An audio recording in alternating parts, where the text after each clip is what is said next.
নমস্কার, আমি প্রবীর।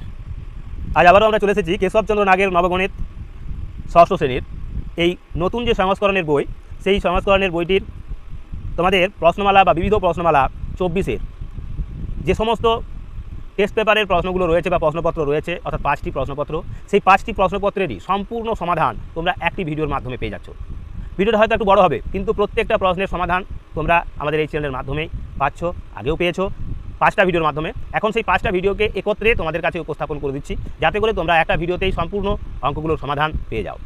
এই তোমাদের 5টা ভিডিও একসঙ্গে দেওয়ার মূল উদ্দেশ্য হলো, এরকম কোনো ভিডিও তোমরা ইউটিউব চ্যানেলে আর কোথাও পাবে না, যেটা আমরা এই কেশবচন্দ্র নাগের নবগণিত ষষ্ঠ শ্রেণীর বা অন্যান্য যে সমস্ত ক্লাসের ভিডিওগুলো তোমাদের তুলে ধরছি, মূলত কেশবচন্দ্র নাগের বিষয়ক, সেই প্রশ্নগুলোর সমাধান অন্য কোনো ইউটিউব চ্যানেলে তোমরা পাবে না। তো সেই কারণে অবশ্যই ধৈর্য ধরে প্রত্যেকে সম্পূর্ণ ভিডিওটা দেখবে। প্রত্যেকের কাছে বিশেষ আবেদন, অবশ্যই ভিডিওগুলি ভালো লাগলে লাইক, কমেন্ট, শেয়ার করে অন্যান্য বন্ধুবান্ধবদের মধ্যে ছড়িয়ে দেবে, চ্যানেলটাকে সাবস্ক্রাইব করবে, আর প্রত্যেকের মতামত কমেন্ট বক্সে তুলে ধরবে। সেই সঙ্গে আবারও বলবো যে প্রত্যেকে সম্পূর্ণরূপে ভিডিওটা দেখবে। মনে রাখবে যে এই ভিডিওটা দেখলে তোমাদের এই 5টা যে প্রশ্নপত্র, সেই 5টা প্রশ্নপত্রের সম্পূর্ণ ধারণা যা তোমরা আর অন্য কোথাও পাবে না, এখানেই পাবে। তো চলো এবার আমরা তোমাদের এক এক করে প্রত্যেকটি প্রশ্নপত্রের সমাধান তুলে ধরি। নমস্কার, আমি প্রবীর। আজ আবার আমি চলে এসেছি কেশবচন্দ্র নাগের নবগণিত প্রশ্নমালা 24 থেকে যে সমস্ত প্রশ্নগুলি রয়েছে তার সমাধান আজকের পর্বে আমরা তুলে ধরব। মূলত আজকের প্রশ্নমালাটি বিবিধ প্রশ্নমালা বা টেস্ট পেপার থেকে আমরা সমাধান করব এই কেশবচন্দ্র নাগের ষষ্ঠ শ্রেণীর নবগণিত বইতে। তার আগে এই প্রশ্নমালা বা এই অধ্যায়ের গুরুত্ব বিষয়ে তোমাদের আলোচনা করব। তারপরে আমরা চলে যাব আমাদের প্রশ্নমালার যে 10টি করে প্রশ্ন রয়েছে সেটগুলিতে, তার সমাধানে। তো দেখো, আমাদের এই বইয়েতেই উল্লেখ করা রয়েছে এই বিবিধ অনুশীলন বা বিষয়মুখী প্রশ্নাবলী সম্পর্কিত কিছু জরুরি বিজ্ঞপ্তি। কি সেখানে রয়েছে? বলা রয়েছে, বর্তমানে বিভিন্ন সংস্থা ও প্রতিষ্ঠান গণিতে মেধা অনুসন্ধান পরীক্ষা, গণিতে কৃতিত্ব ও দুর্বলতা পরীক্ষা, রামকৃষ্ণ মিশন প্রমুখ প্রখ্যাত বিদ্যালয়ে ভর্তির নির্বাচনী বিষয়বস্তু পরীক্ষা ও নানা রকম প্রতিযোগিতামূলক পরীক্ষা গ্রহণ করে থাকেন। এই বইয়ের সব বিষয়বস্তু ও অঙ্ক যারা সঠিকভাবে অনুশীলন করেছো, তারা অবশ্যই ওই সব পরীক্ষার সব রকম প্রশ্নেরই সঠিক উত্তর দিতে সক্ষম হবে। ওই সব প্রশ্নপত্র লক্ষ্য করলে দেখা যায় এই পুস্তকের বহু অঙ্কই ওই সব পরীক্ষায় এসেছে।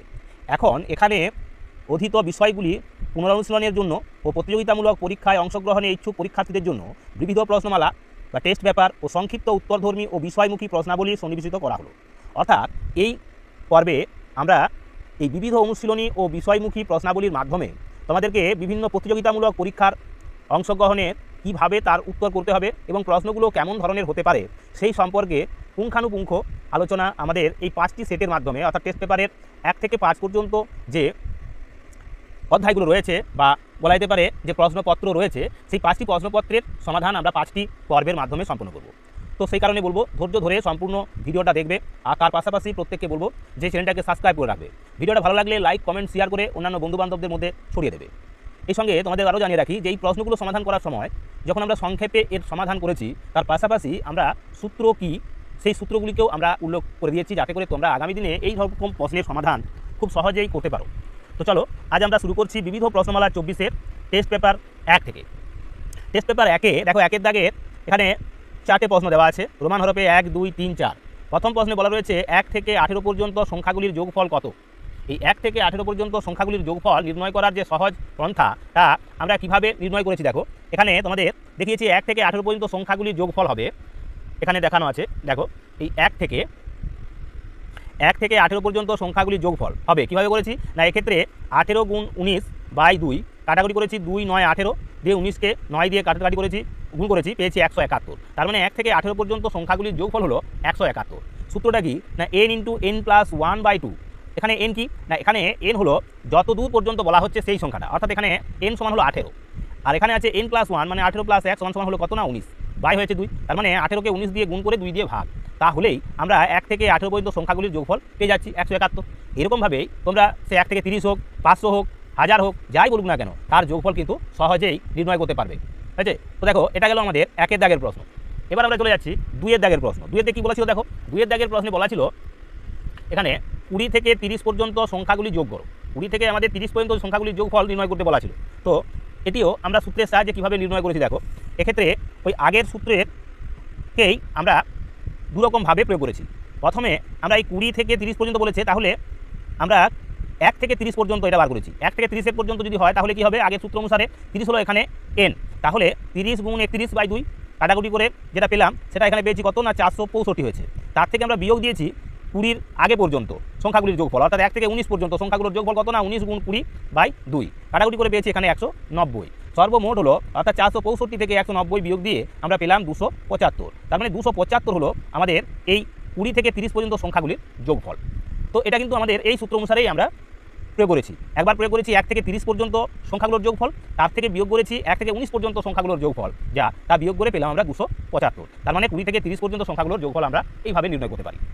এবার দেখো 3-এর দাগের যে প্রশ্নটা, 3-এর দাগের প্রশ্ন রোমান হরফে 3, সেখানে বলা রয়েছে 4 যোগ 6 যোগ 8 যোগ ডট ডট দিয়ে আছে 40। এই সংখ্যাগুলো আদতে কি? এগুলো হলো সবগুলোই জোড় সংখ্যা, অর্থাৎ যুগ্ম সংখ্যা। এদের যোগফল চাওয়া হচ্ছে 40 পর্যন্ত, তাহলে কত হবে এটা চাইছে। তো দেখো এক্ষেত্রে সূত্র করেছি কি না, এখানে 4 যোগ 6 যোগ 8 যোগ ডট ডট দিয়ে 40 পর্যন্ত। সূত্রটা হবে কি না, এখানে লিখেছি 20 ইন্টু 20 যোগ 1 বিয়োগ 2 করেছি। কেন? সূত্রটা হলো না n ইন্টু n প্লাস 1, যুগ্ম সংখ্যা বা জোড় সংখ্যার যোগফলের যে সূত্র তা হলো n ইন্টু n প্লাস 1। এখানে n বলতে হলো 20, তাহলে 20-র সঙ্গে কি করেছি না 20 যোগ 1 আর এটা 20 গুণ আছে, তাহলে হবে 420 হচ্ছে এটা। আর তার থেকে 2 বিয়োগ, কারণ এখানে এই 4-এর আগেও একটা জোড় সংখ্যা ছিল সেটা হলো 2, তাকে বিয়োগ করে দিয়েছি। তাহলে সর্বমোট পেলাম আমরা এখানে কত না 418। তাহলে 418 হলো আমাদের এই 4 থেকে 40 পর্যন্ত যে জোড় অঙ্কগুলো বা যুগ্ম সংখ্যাগুলো তাদের যোগফল। তো এই সূত্রের সাহায্যে কিন্তু তোমরা অঙ্কটাকে বাড়িতে আরও 60 পর্যন্ত হোক, 91 পর্যন্ত হোক, 105 পর্যন্তই হোক। 105 পর্যন্ত হলে কতগুলো সেখানে তোমাদের জোড় সংখ্যা থাকবে না, সেখানে আমরা তার সঙ্গে 1 যোগ করে 2 দিয়ে ভাগ করে দেবো, তাহলে জোড় সংখ্যাটা পেয়ে যাবো কতগুলো জোড় সংখ্যা থাকবে। তার মানে 106 হচ্ছে, 106কে যদি আমরা 2 দিয়ে ভাগ করি তার মানে হবে 53টা, তার মানে 53টা হবে তখন জোড় সংখ্যা। তো এরকম গোছের এই সংখ্যাগুলো তোমরা কিন্তু সমাধান করতে পারবে, অর্থাৎ জোড় সংখ্যা বা যুগ্ম সংখ্যা যোগফল এভাবে বার করা যাবে। এবার দেখো 4-এর দাগের প্রশ্ন, 1-এর 4-এর দাগের প্রশ্ন বলা রয়েছে 1 যোগ 3 যোগ 5 ডট ডট দিয়ে আবার রয়েছে কি না যোগ 11 সমান কত। মানে এক্ষেত্রে যেমন আগেটা করলাম জোড় সংখ্যার যোগফল, এখানে হলো বিজোড় সংখ্যার, অর্থাৎ অযুগ্ম সংখ্যার যোগফল কত সেটা বার করতে বলছে এখানে। এই 11 পর্যন্ত যে অযুগ্ম সংখ্যা সেটা কতগুলো আছে। তো দেখো এখানে সূত্রটা হবে n স্কোয়ার, সূত্রটা হবে এখানেও সূত্রটা লিখে দিয়েছি n স্কোয়ার, অর্থাৎ 1 যোগ 3 যোগ 5 ডট ডট দিয়ে যোগ 11 সমান হলো 6 স্কোয়ার। 6 হলো এখানে, তার মানে 1 থেকে 11 পর্যন্ত সংখ্যাগুলোর মধ্যে কতগুলো বিজোড় সংখ্যা বা অযুগ্ম সংখ্যা আছে না, তার সংখ্যাটা হলো মূলত 6টি, তাই 6 স্কোয়ার করেছি, অর্থাৎ 36 হবে। তার মানে এই 1, 3, 5, 7, 9 এবং 11 এদের যদি যোগ করতাম তাহলে হবে কত না, সেটা হবে 36। ঠিক একই রকমভাবে যদি বলা হয় 100 পর্যন্ত সংখ্যাগুলো যেগুলো রয়েছে বিজোড় সংখ্যা বা অযুগ্ম সংখ্যা তাদের যোগফল কত, তখন আমাদের 2 দিয়ে ভাগ করলে হচ্ছে কত না, সেখানে হবে 50টা। এবার 50-এ তখন বর্গ করতে হবে, অর্থাৎ 2500 হবে তার যোগফল। তো ঠিক সেরকম এই প্রশ্নগুলো সমাধান কিন্তু তোমরা এই সূত্রের সাহায্যে করতে পারো। তো দেখো 4-এর দাগের প্রশ্নের সমাধান আমরা করে দিলাম। এবার দেখো 2-এর দাগের যে প্রশ্ন তার সমাধান। 2-এর দাগের প্রশ্নে কি বলা আছে, 2-এর দাগের প্রশ্নে বলা রয়েছে রমেশবাবু তার সম্পত্তির 1/3 অংশ তার স্ত্রীকে দান করার পর বাকি অংশ তার ছেলেদের মধ্যে সমান ভাগে ভাগ করে দিলেন। তার স্ত্রী প্রত্যেক ছেলের অংশের 3 গুণ পেলে ছেলেদের সংখ্যা কত। এখানে ছেলেদের সংখ্যাটা চেয়েছে। তো দেখো এই অঙ্কগুলোকে আমরা পাটিগণিত এবং পাশাপাশি বীজগণিতের সহযোগে তোমাদের সমাধান করে দিয়েছি। তো দেখো এখানে যখন সমাধান করেছি প্রশ্নটা, তো তার সমাধান কীভাবে অতি সংক্ষেপেই করে দেওয়া হয়েছে। এখানে আমরা লিখেছি প্রথমে দেখো রমেশবাবুর মোট সম্পত্তি সমান সমান 1 অংশ, স্ত্রীকে দিয়েছেন কত না 1/3 অংশ দিয়েছেন, তাহলে বাকি সম্পত্তি কত আছে 1 থেকে 1/3 অংশ বিয়োগ করলে থাকছে 2/3 অংশ।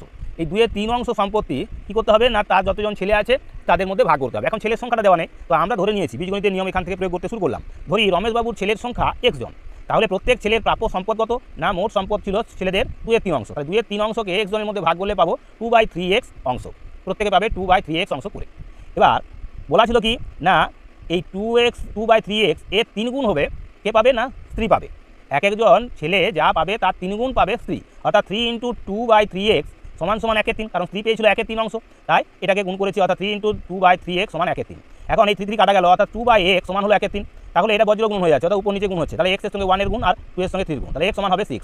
তার মানে রমেশবাবুর পুত্র সংখ্যা বা ছেলের সংখ্যা ছিল কতজন, 6 জন। তাহলে রমেশবাবুর 6 জন ছেলে ছিল, 6 জন ছেলের মধ্যে ওই 2/3 অংশ সম্পত্তি করা হয়েছিল, ভাগ করা হয়েছিল। তো এই গেল দেখো আমাদের 2-এর দাগের প্রশ্ন। এবার আমরা চলে যাচ্ছি দেখো 3-এর দাগের প্রশ্নে। 3-এর দাগের প্রশ্নে কি বলা আছে না, এখানে বলা রয়েছে দুটি সংখ্যার লসাগু 5 এবং সংখ্যা দুটির গুণফল 0.45 হলে সংখ্যা দুটির গসাগু কত। তাহলে এখানে লসাগু দেওয়া আছে, সংখ্যা দুটির গুণফল দেওয়া আছে, গসাগু চাইছে। এক্ষেত্রেও সূত্রের সাহায্যে তোমাদের এরকম ধরনের প্রশ্নের সমাধান আমরা এর আগেও তোমাদের করে দিয়েছি। তো দেখো এখানে কি করেছি তাহলে না, এখানে বলা হয়েছে লসাগু সমান 5, সংখ্যা দুটির গুণফল সমান 0.45, গসাগু সমান তাহলে কি না সংখ্যা দুটির গুণফল ভাজিত হবে লসাগু। এখন গসাগু দেওয়া গুণফল দেওয়া ছিল 0.45, 4 5 লিখলাম, ভাজিত আছে ভাজিত দিলাম, কি না লসাগু কত না 5, তাই 0.45কে 5 দিয়ে যদি ভাগ করি তাহলে পাবো কত না 5 9 45, কিন্তু এখানে দুটোর পর দশমিক ছিল, তাহলে দুটোর পর দশমিক দিলে একটা শূন্য পাচ্ছি, অর্থাৎ 9 এখানে আছে 9, তার আগে একটা শূন্য, তার আগে দশমিক, অর্থাৎ 0.09 হবে উত্তর। তো এই হলো আমাদের প্রথম যে 3টি প্রশ্ন অর্থাৎ 3টি দাগের তার সমাধান আমরা তোমাদের তুলে ধরলাম। এবার আমরা চলে যাবো বাকি প্রশ্নগুলোর সমাধানে। তার আগে আবারও সকলকে বলবো যে অবশ্যই সম্পূর্ণ ভিডিওটা ধৈর্য ধরে দেখো। তার পাশাপাশি তোমাদের আবারও মনে করিয়ে দিই যে ইউটিউব চ্যানেলে এই ত্রিনেত্র চ্যানেলের মতো আর কোনো চ্যানেল নেই যেখানে কেশবচন্দ্র নাগের সমস্ত বইয়ের প্রত্যেকটি প্রশ্নমালার প্রত্যেকটি প্রশ্নের সমাধান তুলে ধরা হয়। তো সেই কারণে অবশ্যই প্রত্যেকে চ্যানেলটাকে সাবস্ক্রাইব রাখো, আর তার সাথে তোমাদের মতামত কমেন্ট বক্সে তুলে ধরো। কোনো জায়গায় কিছু খামতি থাকলে অবশ্যই সেটাকে শুধরে দেওয়ার তোমরা চেষ্টা করবে, আমরা পরবর্তী ভিডিওগুলিতে তা সংশোধন করে নেব। তো সেই কারণে অবশ্যই প্রত্যেকে সম্পূর্ণরূপে প্রত্যেকটা ভিডিও দেখবে, তার পাশাপাশি লাইক কমেন্ট শেয়ার করে অন্যান্য বন্ধুবান্ধবদের মধ্যে ছড়িয়ে দেবে, আর অবশ্যই চ্যানেলটাকে সাবস্ক্রাইব রাখবে। তো চলো এবার আমরা চলে যাচ্ছি আমাদের পরের অঙ্কগুলির সমাধানে। এবার দেখো 4 দাগের প্রশ্ন কী রয়েছে। এখানে বলা আছে একটি ফিতের 1/4 অংশ লাল, 1/3 অংশ কালো এবং অবশিষ্ট 19 মিটার সবুজ, ফিতাটির দৈর্ঘ্য কত? তাহলে ফিতেটির দুটো অংশ দেওয়া রয়েছে অংশ আকারে, সেখানে 1/4 অংশ বলা আছে লাল আর 1/3 অংশ হলো কালো, অবশিষ্ট যেটা আছে সেটা বলেছে 19 মিটার। আমাদের ফিতেটার দৈর্ঘ্য অর্থাৎ কত মিটার ছিল ফিতেটার দৈর্ঘ্য সেটা বার করতে হবে। তো দেখো এক্ষেত্রে আমরা কীভাবে সমাধানটা করে দিয়েছি তোমাদের। এক্ষেত্রে লাল ফিতে আছে 1/4 অংশ, কালো ফিতে আছে 1/3 অংশ। তাহলে লাল আর কালো ফিতে কত অংশ না 1/4 যোগ 1/3 সমান হয়েছে 7/12 অংশ। যোগ করে নিয়েছি ভগ্নাংশে যোগ, তাহলে অবশিষ্ট আছে কত 1 বিয়োগ 7/12, কারণ হচ্ছে কি সমগ্র ফিতে সমান 1 অংশ, তাহলে 1 অংশ থেকে 7/12 অংশ বিয়োগ করলে পাচ্ছি আমরা 5/12 অংশ। এখন বলা ছিল কি অবশিষ্টটা হচ্ছে সবুজ, তাহলে অবশিষ্ট সবুজ ফিতে হলো কত না 5/12 অংশ, তাহলে 5/12 অংশ সমানই হলো কি না 19 মিটার, তাহলে 5/12 অংশ সমান 19 মিটার, তাহলে 1 অংশ মানে সমগ্র অংশ সমান কত হবে 19 ভাজিত 5/12, উল্টে যাবে 19 গুণ 12/5, তাহলে কি হচ্ছে না 228/5 মিটার, 228/5 মিটার সমান 45 পূর্ণ 3/5 মিটার। এখানে আমরা এটাকে মিটার থেকে সেন্টিমিটার করে নিতে পারি, তাহলে হবে কত না 45 মিটার, আর এটাকে 3/5 মিটার থেকে যদি আমরা সেন্টিমিটার করি তার মানে 100 দিয়ে গুণ করবো, 5 × 100 অর্থাৎ 60 সেন্টিমিটার বা সেমি, 5 সেমি, তাহলে 60 মিটার, এই 45 মিটার 60 সেমি হবে উত্তর। এভাবেও কিন্তু উত্তরটা করা যায়, তোমরা ভগ্নাংশও রাখতে পারো, আবার এভাবেও ভেঙে নিয়ে সম্পূর্ণ উত্তরটা লিখতে পারো মিটার সেন্টিমিটার। তো সেটা লিখে দিলাম। এবার দেখো 5 দাগের যে প্রশ্ন তার সমাধান। 5 দাগের প্রশ্নে কী রয়েছে, 5 দাগের প্রশ্নটিতে ছিল এক ব্যক্তি তার টাকার 1/6 অংশ দিয়ে পুস্তক কিনল, অবশিষ্টের 1/3 অংশ দিয়ে কাপড় কিনে বাকি 15 টাকা পোস্ট অফিসে জমা রাখলো। লোকটি প্রথমে কত টাকা ছিল? তাহলে মোট যে টাকা, সেই ব্যক্তি টাকার 1/6 অংশ দিয়ে পুস্তক কিনেছে মানে বই কিনেছেন, আর তার অবশিষ্ট দিয়ে 1/3 অংশ দিয়ে তিনি কাপড় কিনেন, বাকি টাকাটা বলছে 15 টাকা পোস্ট অফিসে জমা রাখলেন। লোকটি প্রথমে কত টাকা ছিল? তো দেখো এক্ষেত্রে আমরা কীভাবে সমাধান করেছি। এক্ষেত্রে দেখো প্রথমে লিখেছি কি না পুস্তক ও কাপড় কিনেছে কত দিয়ে 1/6 অংশ আর 1/3 অংশ দিয়ে, মানে ভগ্নাংশে যোগ করে পেয়েছি আমরা কত 3/6 অংশ দিয়ে, তাহলে মোট সম্পত্তি তার বা মোট যে অর্থ তার 3/6 অংশ দিয়ে তিনি এটা কিনেছেন। তাহলে বাকি পোস্ট অফিসে জমা রাখেন কত টাকা, তখন হবে 1 বিয়োগ 3/6 অংশ সমান হলো 3/6 অংশ এখনও আছে যেটা তিনি পোস্ট অফিসে জমা রেখেছেন, বাকিটা বই কিনতে এবং কাপড় কিনতে খরচ হয়ে গেছে। তাহলে 3/6 অংশ মানেই হলো কি যেটা জমা রাখছে পোস্ট অফিসে সেটা বলা ছিল কত না 15 টাকা, তো সেই কারণে 3/6 অংশ সমান 15 টাকা। তাহলে 1 অংশ সমান কি ঠিক আগের মতোই 15 ভাজিত 3/6, তাহলে পাচ্ছি কত না 15 গুণ 6/3, উল্টে গেছে, কাটাকুটি করে পেয়েছি কত না 30 টাকা। তার মানে 1 অংশ সমান 30 টাকা সম্পূর্ণ অংশ, তার মানে লোকটি প্রথমে ছিল কত টাকা 30 টাকা ছিল, প্রথমে ছিল 30 টাকা, যার মধ্য থেকে প্রথমে 15 টাকা খরচ হয়েছিল বই এবং কাপড় কেনাতে, আর 15 টাকা খরচ হয়েছিল কিসে না ওই লোকের 3/6 অংশ বলেছিলাম যে পোস্ট অফিসে মানে 15 টাকা জমা রেখেছিলেন তিনি পোস্ট অফিসে। তো এই গেল আমাদের 5 দাগের যে প্রশ্ন তার সমাধান। এবার দেখো 6 দাগের যে প্রশ্ন তার সমাধান। 6 দাগের প্রশ্নে কি বলা রয়েছে না এখানে বলা আছে দেখো বলছে 1000 টাকা এ বি ও সিকে এমনভাবে ভাগ করে দাও যেন এ বি এর দ্বিগুণ এবং বি সি এর 3 গুণ পায়। তাহলে এ পাবে বি এর দ্বিগুণ এবং বি সি এর 3 গুণ পাবে। 1000 টাকাটাকে এভাবে ভাগ করতে হবে। তো আমরা কীভাবে এর সমাধান করেছি দেখো, এখানে ধরে নিয়েছি বীজগণিতের নিয়ম অনুসারে আমরা এটাকে সমাধান করেছি। ধরি সি এর প্রাপ্য হলো x টাকা, আর যদি সি x টাকা পায় তাহলে বি পাবে কত না তার 3 গুণ টাকা অর্থাৎ 3x টাকা। সি x টাকা পেলে বি পাবে 3x টাকা, আবার এ পাবে বি এর দ্বিগুণ টাকা, তার মানে 2 × 3x সমান হলো 6x টাকা। তাহলে সি পেলো x টাকা, বি পেলো 3x টাকা, আর এ পেলো 6x টাকা। এখন এই তিনজনের টাকাটা মিলে হবে কত না সেই 1000 টাকাটা ভাগ করা হয়েছে, তাহলে x + 3x + 6x সমান হলো 1000 টাকা। তাহলে সমাধান করে আমরা পেয়েছি x সমান হলো কত না 100 টাকা, x এর মান এখানে পেয়ে গেলাম। এখন এ পাবে বলা ছিল কত না এ পেয়েছিল তাহলে কত টাকা, এ ছিল 6x টাকা, তাহলে 6x সমান কি না 6 × x সমান 100, তাহলে 100 দিয়ে গুণ করলে হলো 600 টাকা।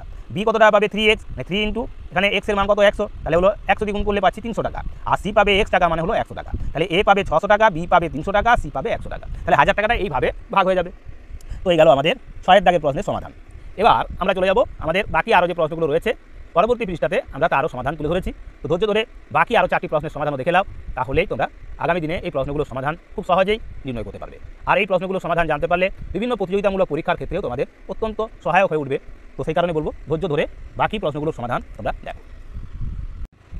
এবার দেখো 7 দাগের প্রশ্ন। তাহলে 7 দাগের প্রশ্নে বলা রয়েছে পিতা ও পুত্রের বয়সের সমষ্টি 60 বছর। 5 বছর পূর্বে পিতার বয়স পুত্রের বয়সের 4 গুণ ছিল, এখন কার বয়স কত? তাহলে বর্তমানে পিতা পুত্রের বয়সটা দেওয়া আছে সমষ্টিটা। 5 বছর পূর্বে একটা শর্ত রয়েছে, 5 বছর পূর্বে পিতার বয়স ছিল পুত্রের বয়সের 4 গুণ, অর্থাৎ 5 বছর পূর্বে পিতার বয়সটা ছিল পুত্রের যা বয়স ছিল তার 4 গুণ ছিল। তাহলে এখন কার বয়স কত সেটা আমাদের নির্ণয় করতে বলা আছে। তো দেখো এর সমাধান কীভাবে করেছি। প্রথমে লিখেছি এভাবে, পিতা ও পুত্রের বর্তমান বয়সের সমষ্টি 60 বছর। 5 বছর পূর্বে পিতা ও পুত্রের বয়সের সমষ্টি ছিল তাহলে কত? যেহেতু 60 বছর এখন, তাহলে 5 বছর পূর্বে দুজনকারই 5 বছর করে কমে যাবে, তাই 60 বিয়োগ 5 গুণ 2 সমান সমান হলো 50 বছর। তার মানে 5 বছর পূর্বে তাদের বয়সের সমষ্টি ছিল 50 বছর। তখন একটা শর্ত ছিল, সেই শর্তটা কি না, পুত্রের যা বয়স ছিল 5 বছর পূর্বে পিতার বয়স ছিল তার 4 গুণ। তাহলে সেখানে ধরি 5 বছর পূর্বে পুত্রের বয়স ছিল x বছর, তাহলে পিতার বয়স ছিল কত না 4x বছর, 4 গুণ, তাহলে 4x বছর। এখন সেই সময়ে মোট বয়সটা কত বলেছি? 50 বছর বলেছি। তাহলে শর্তে লিখতে পারি এরকম যে x + 4x সমান 50 বছর। তাহলে 5x সমান 50 বছর, x সমান কত পেয়েছি? 10 বছর। তাহলে 10, তাহলে বর্তমানে পুত্রের বয়স হলো কত না x + 5, যেহেতু বর্তমানে হচ্ছে কি 5 বছর আরও পাবে, তাহলে বর্তমানে হবে x বছর, x এর মানটা হলো 5 বছর পূর্বের মান, তাহলে 10 যোগ 5 সমান 15 বছর। তাহলে বর্তমানে পুত্রের বয়স 15 বছর আর পিতার বয়স হবে কত না 4x + 5, 4x মানে হলো 40 যোগ 5 সমান 45 বছর। তার মানে বর্তমানে ওই 60 বছরের মধ্যে পিতার বয়স হলো 45, পুত্রের বয়স হলো 15 বছর। তো এই গেল আমাদের 7 দাগের প্রশ্ন। এবার দেখো 8 দাগের প্রশ্ন। 8 দাগের প্রশ্নে কী বলা রয়েছে, এখানে দেখো একটা গুণন দেওয়া রয়েছে, গুণ অঙ্ক, যার লুপ্ত অঙ্কগুলো আমাদের নির্ণয় করতে বলা আছে।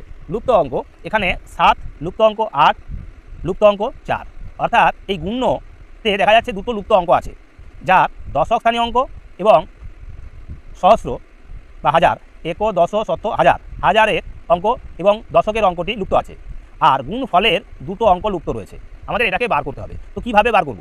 দেখো যখন আমরা এই 4-এর সাথে গুণ করছি তখন হচ্ছে কি 28, 28-এর 8 বসেছে, হাতে থাকছে কত না 2 থাকে।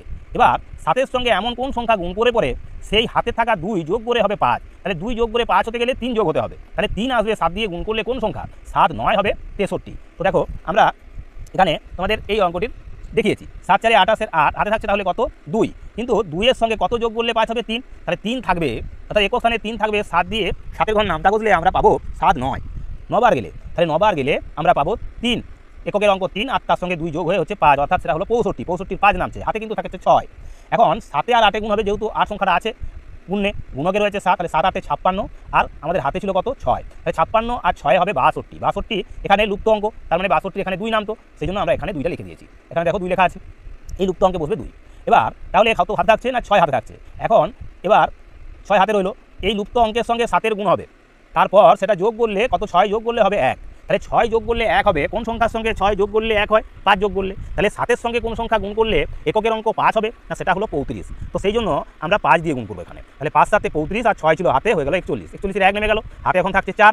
এখন 7-এর সাথে যদি গুণ করি, এই 7-এর সঙ্গে 7 গুণ করলে 49, আর হাতে ছিল কত না 4, সমান সমান হবে 53, 53-এর মধ্যে আবার এখানে এই অঙ্কটা লুপ্ত রয়েছে, তাই এখানে বসিয়ে নিয়েছি। তো এইভাবে অর্থাৎ এই গুণ্যতে যে লুপ্ত অঙ্ক দুটো তা হলো 5 আর 9, আর গুণ ফলে যে লুপ্ত অঙ্ক দুটো তা হবে 3 এবং 2। তো এই গেল আমাদের 8 দাগের প্রশ্নের সমাধান। এবার দেখো 9 দাগের প্রশ্ন।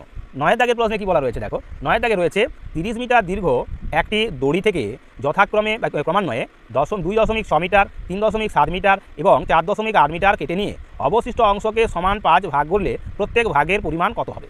তাহলে একটা 30 মিটার দৈর্ঘ্যের দড়ি আছে, সেই দড়িটাকে আমাদের 3টা খণ্ড প্রথমে করে নেওয়া হয়েছে, কেটে নেওয়া হয়েছে 3বার, তারপরে যে অংশটা থাকবে তাকে আবার বলেছে 5টা ভাগ করতে। তো আমরা এই অঙ্কটাকে একটা সরলের রূপ দিয়ে সমাধান করেছি। তো দেখো সরল আকারে রেখে কীভাবে সমাধান করেছি। এখানে দ্বিতীয় বন্ধনীর ভিতরে রেখেছি 30 বিয়োগ প্রথম বন্ধনীর ভিতরে যে অংশগুলো কেটে নেওয়া হচ্ছে তাদের যোগফল রেখেছি, অর্থাৎ 2.6 যোগ 3.7 যোগ 4.8, প্রথম বন্ধনী শেষ করে দ্বিতীয় বন্ধনী শেষ করেছি, ভাজিত আছে 5। তার মানে এই 30 মিটার থেকে আমাদের এই 3টা যে কেটে নেওয়া হয়েছে তা বিয়োগ দেবো, তারপর যেটা পড়ে থাকবে তাকে আমরা 5 দিয়ে ভাগ করবো। তো সেই কারণে 30 মিটার থেকে এদের যোগ করে পেয়েছি কত 11.1, 30 মিটার থেকে যদি 1.1 মিটার বিয়োগ করে নিই তাহলে পড়ে থাকছে কত 18.9, তাকে আবার 5 দিয়ে ভাগ করেছি, ভাগ করে পেয়েছি কত না 3.78 মিটার। তাহলে প্রত্যেকটা ভাগে, অর্থাৎ যখন 5টা ভাগ করা হবে বাকি অংশটার, তাকে 5টা ভাগ করলে প্রত্যেকটা ভাগের দৈর্ঘ্য হবে কত 3.78 মিটার। তাহলে এই গেল আমাদের 9 দাগের যে প্রশ্ন তার সমাধান। এবার আমরা চলে যাবো আমাদের আজকের পর্বে যে শেষ প্রশ্নটা রয়েছে তার সমাধানে। তো দেখো সেই শেষতম প্রশ্নটিও তোমরা দেখে নাও এবং ধৈর্য ধরে এই প্রশ্নের সমাধান দেখার পর তোমাদের যদি কোনো মন্তব্য থেকে থাকে তারপর তোমরা অবশ্যই কমেন্ট বক্সে লিখে জানাও। তো কী বলছে দেখো, এখানে বলছে একজন চৌকিদার 440 মিটার দূরে একটা চোরকে ধরতে দেখতে পেয়েছে, চোরকে দেখতে পেয়ে তাকে ধরবার জন্য ছুটলো। তাহলে 440 মিটার তখন দূরে আছে চোরটা, সেই অবস্থায় দৌড়তে শুরু করলো। চোরটি মিনিটে 20 মিটার যাচ্ছে এবং চৌকিদারটি, দুঃখিত একটি ফোন কল চলে আসার কারণে সাময়িক ব্যাঘাত ঘটলো। তো দেখো তাহলে 10 দাগের প্রশ্ন অর্থাৎ শেষ প্রশ্ন, একজন চৌকিদার 440 মিটার দূরে একটি চোরকে দেখতে পেয়ে তাকে ধরবার জন্য ছুটলো। চোরটি মিনিটে 20 মিটার এবং চৌকিদারটি মিনিটে 25 মিটার যায়। চোরটি কত মিটার গিয়ে ধৃত হবে? তাহলে চোরটা যখন 440 মিটার দূরে রয়েছে তখন চৌকিদার দৌড়তে শুরু করছেন এবং চৌকিদার মিনিটে যাচ্ছে যেখানে 25 মিটার, সেখানে চোরটা যাচ্ছে মিনিটে 20 মিটার দৌড়াচ্ছে। তাহলে চোরটি কত মিটার গিয়ে ধৃত হবে, মানে ধরা পড়বে? তো দেখো শেষ প্রশ্নের সমাধান করেছি কীভাবে। এখানে আমরা লিখেছি চোরটি এগিয়ে যাবে 440 মিটার এগিয়ে আছে। এবার প্রতি মিনিটে চৌকিদার এগিয়ে যায় কত না 25 বিয়োগ 20 মিটার সমান 5 মিটার, মানে মিনিটে চৌকিদার কিন্তু 5 মিটার এগিয়ে থাকবে। এখন 5 মিটার যায় তার মানে 1 মিনিট এগিয়ে যাচ্ছে, আর এই 1 মিটার এগিয়ে যাবে 1-এর 5 মিনিটে। ঠিক সেরকমই 440 মিটার এগোতে হবে কত সময় লাগবে না 88 মিনিট। তাহলে এই 88 মিনিটে চোরটি যাবে কত না, সে যায় কত বলেছিলাম, মিনিটে যায় 20 মিটার, তাহলে 20 × 88 সমান 1760 মিটার।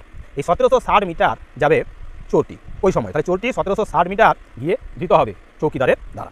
তো এই হলো আমাদের আজকের পর্বের অত্যন্ত গুরুত্বপূর্ণ এই টেস্ট পেপারে বা বিবিধ প্রশ্নমালা 24-এর টেস্ট পেপার 1-এর প্রশ্নপত্রটির সমাধান।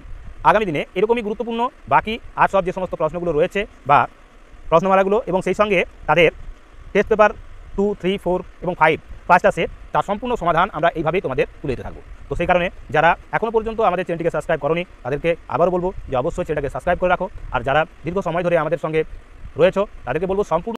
নমস্কার, আমি প্রবীর। আজ আবার আমি চলে এসেছি কেশবচন্দ্র নাগের নবগণিত প্রশ্নমালা 24 থেকে যে সমস্ত প্রশ্নগুলি রয়েছে তার সমাধান আজকের পর্বে আমরা তুলে ধরব।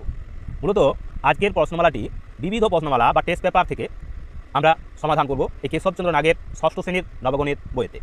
তার আগে এই প্রশ্নমালা বা এই অধ্যায়ের গুরুত্ব বিষয়ে তোমাদের আলোচনা করব, তারপরে আমরা চলে যাব আমাদের প্রশ্নমালার যে 10টি করে প্রশ্ন রয়েছে সেটগুলিতে তার সমাধানে।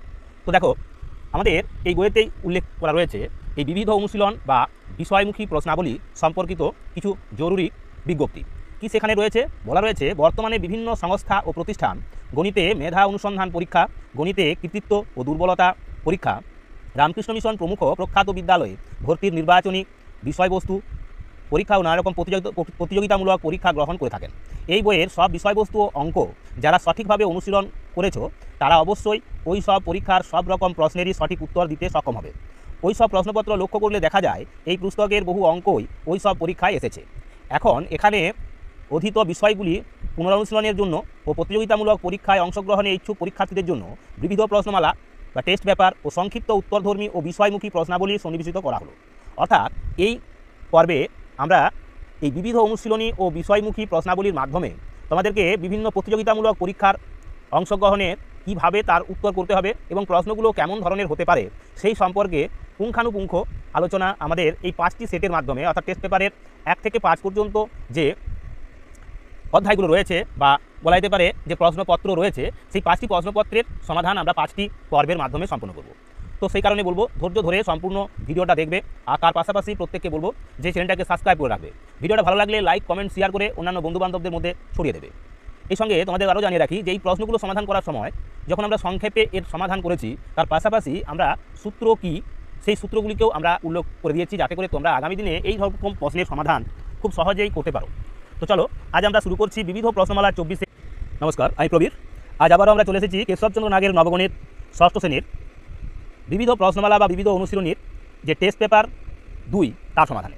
তো গত পর্বে তোমরা জেনেছো যে কেন এই অধ্যায় বা এই পর্বটি, তার পাশাপাশি তোমাদেরকে আমরা তুলে দিয়েছিলাম সূত্র সম্মিলিত অতি সংক্ষিপ্তভাবে কীভাবে প্রশ্নগুলোর সমাধান প্রতিযোগিতামূলক পরীক্ষায় বা বিভিন্ন পরীক্ষাতে তোমরা তুলে ধরবে তার যথোপযুক্ত উত্তর দিয়েছিলাম।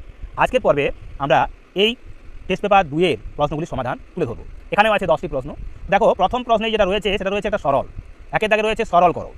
কী আছে না তৃতীয় বন্ধনীর ভিতর রয়েছে 8 স্কোয়ার মাইনাস 5 স্কোয়ার মাইনাস দ্বিতীয় বন্ধনীর ভিতর রয়েছে 3 গুণ 2, প্রথম বন্ধনীর ভিতরে 4 স্কোয়ার বিয়োগ 3 স্কোয়ার, প্রথম বন্ধনীর শেষ হয়েছে বিয়োগ 7 গুণ 4, দ্বিতীয় বন্ধনীর শেষ, তৃতীয় বন্ধনীর শেষ। তো এর সমাধান দেখো আমরা কীভাবে করে দিয়েছি। এখানে প্রথমে কাজ হয়েছে আমাদের কার কাজ, এখানে 8 স্কোয়ার 64 করে নিয়েছি, 5 স্কোয়ার মানে 25 করে নিয়েছি, বিয়োগ কী আছে, দ্বিতীয় বন্ধনীর ভিতরে 3 গুণ 2 ছিল তাই 6 করে নিয়েছি। বন্ধনী প্রথম বন্ধনী বা অনুবন্ধনীর ভিতরে রয়েছে 4 স্কোয়ার মাইনাস 3 স্কোয়ার মানে 16 মাইনাস 9, বিয়োগ আছে 7 4 হলো 28। এখন আমরা এই সংখ্যাগুলোর ক্ষেত্রে এই প্রথম বন্ধনীর কাজ আগে করেছি। প্রথম বন্ধনীর কাজ আগে করলে 16 থেকে যদি 9 চলে যায় তাকে কত 7, অর্থাৎ 6 এর সঙ্গে এখানে কোনো চিহ্ন নেই মানে এর বা গুণ চিহ্ন দিতে পারি, তাই 6 গুণ 7 লিখেছি। আর এটা 28 আছে, 6 গুণ 7 বিয়োগ 28। আর এটা কত 64 থেকে 25 বিয়োগ করে পেয়েছিলাম 49, তাহলে 49 বিয়োগ দ্বিতীয় বন্ধনীর ভিতরে 42 মাইনাস 28, তাহলে 49 মাইনাস 14 সমান 35। তাহলে সরল অঙ্কটা সমাধান করে আমরা পাচ্ছি কত না 35। এটা ছিল আমাদের এই দ্বিতীয় অঙ্কটির বা দ্বিতীয় টেস্ট পেপারের দ্বিতীয় এর প্রথম অঙ্ক। এবার দেখো 2 এর দাগের প্রশ্ন, সেখানে ছিল 1.4 আবৃত দশমিকে পরিণত করো। এটাকে আমরা আবৃত দশমিকে পরিণত করেছি কীভাবে দেখো।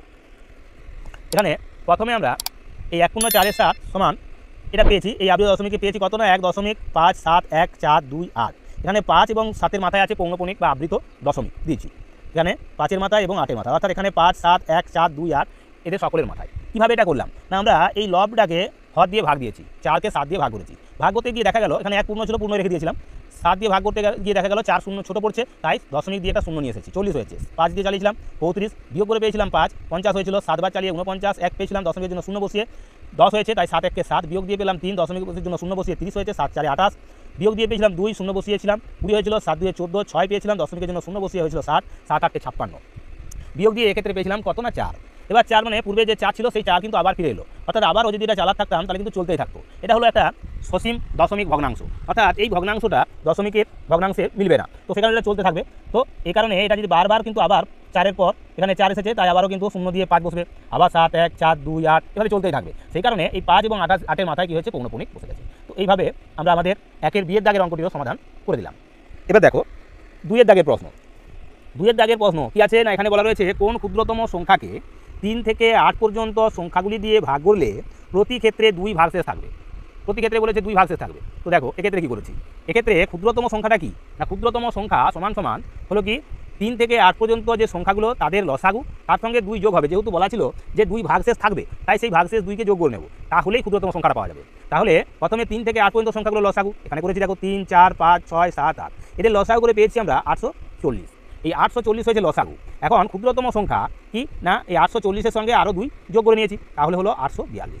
তাহলে এরকম ধরনের সংখ্যার সমাধান করার জন্য তোমাদের কি করতে হচ্ছে না, এক্ষেত্রে তোমাদেরকে প্রথমে সংখ্যাগুলো লসাগু করে নিতে হবে, তারপর যেহেতু ভাগশেষ বলেছিল 2 থাকবে তাই 2 যোগ করতে হবে। এখানে আমরা 2 যোগ করে নিয়েছি, সংখ্যাটা হয়ে গেল। এটা হলো সূত্রটা, আর তার সাথে সাথে আমরা অঙ্কটাও তোমাদের করে দিলাম। তো এই হলো আমাদের 2-এর দাগের প্রশ্নের, অর্থাৎ টেস্ট পেপার 2-এর দাগের প্রশ্নের সমাধান হয়ে গেল।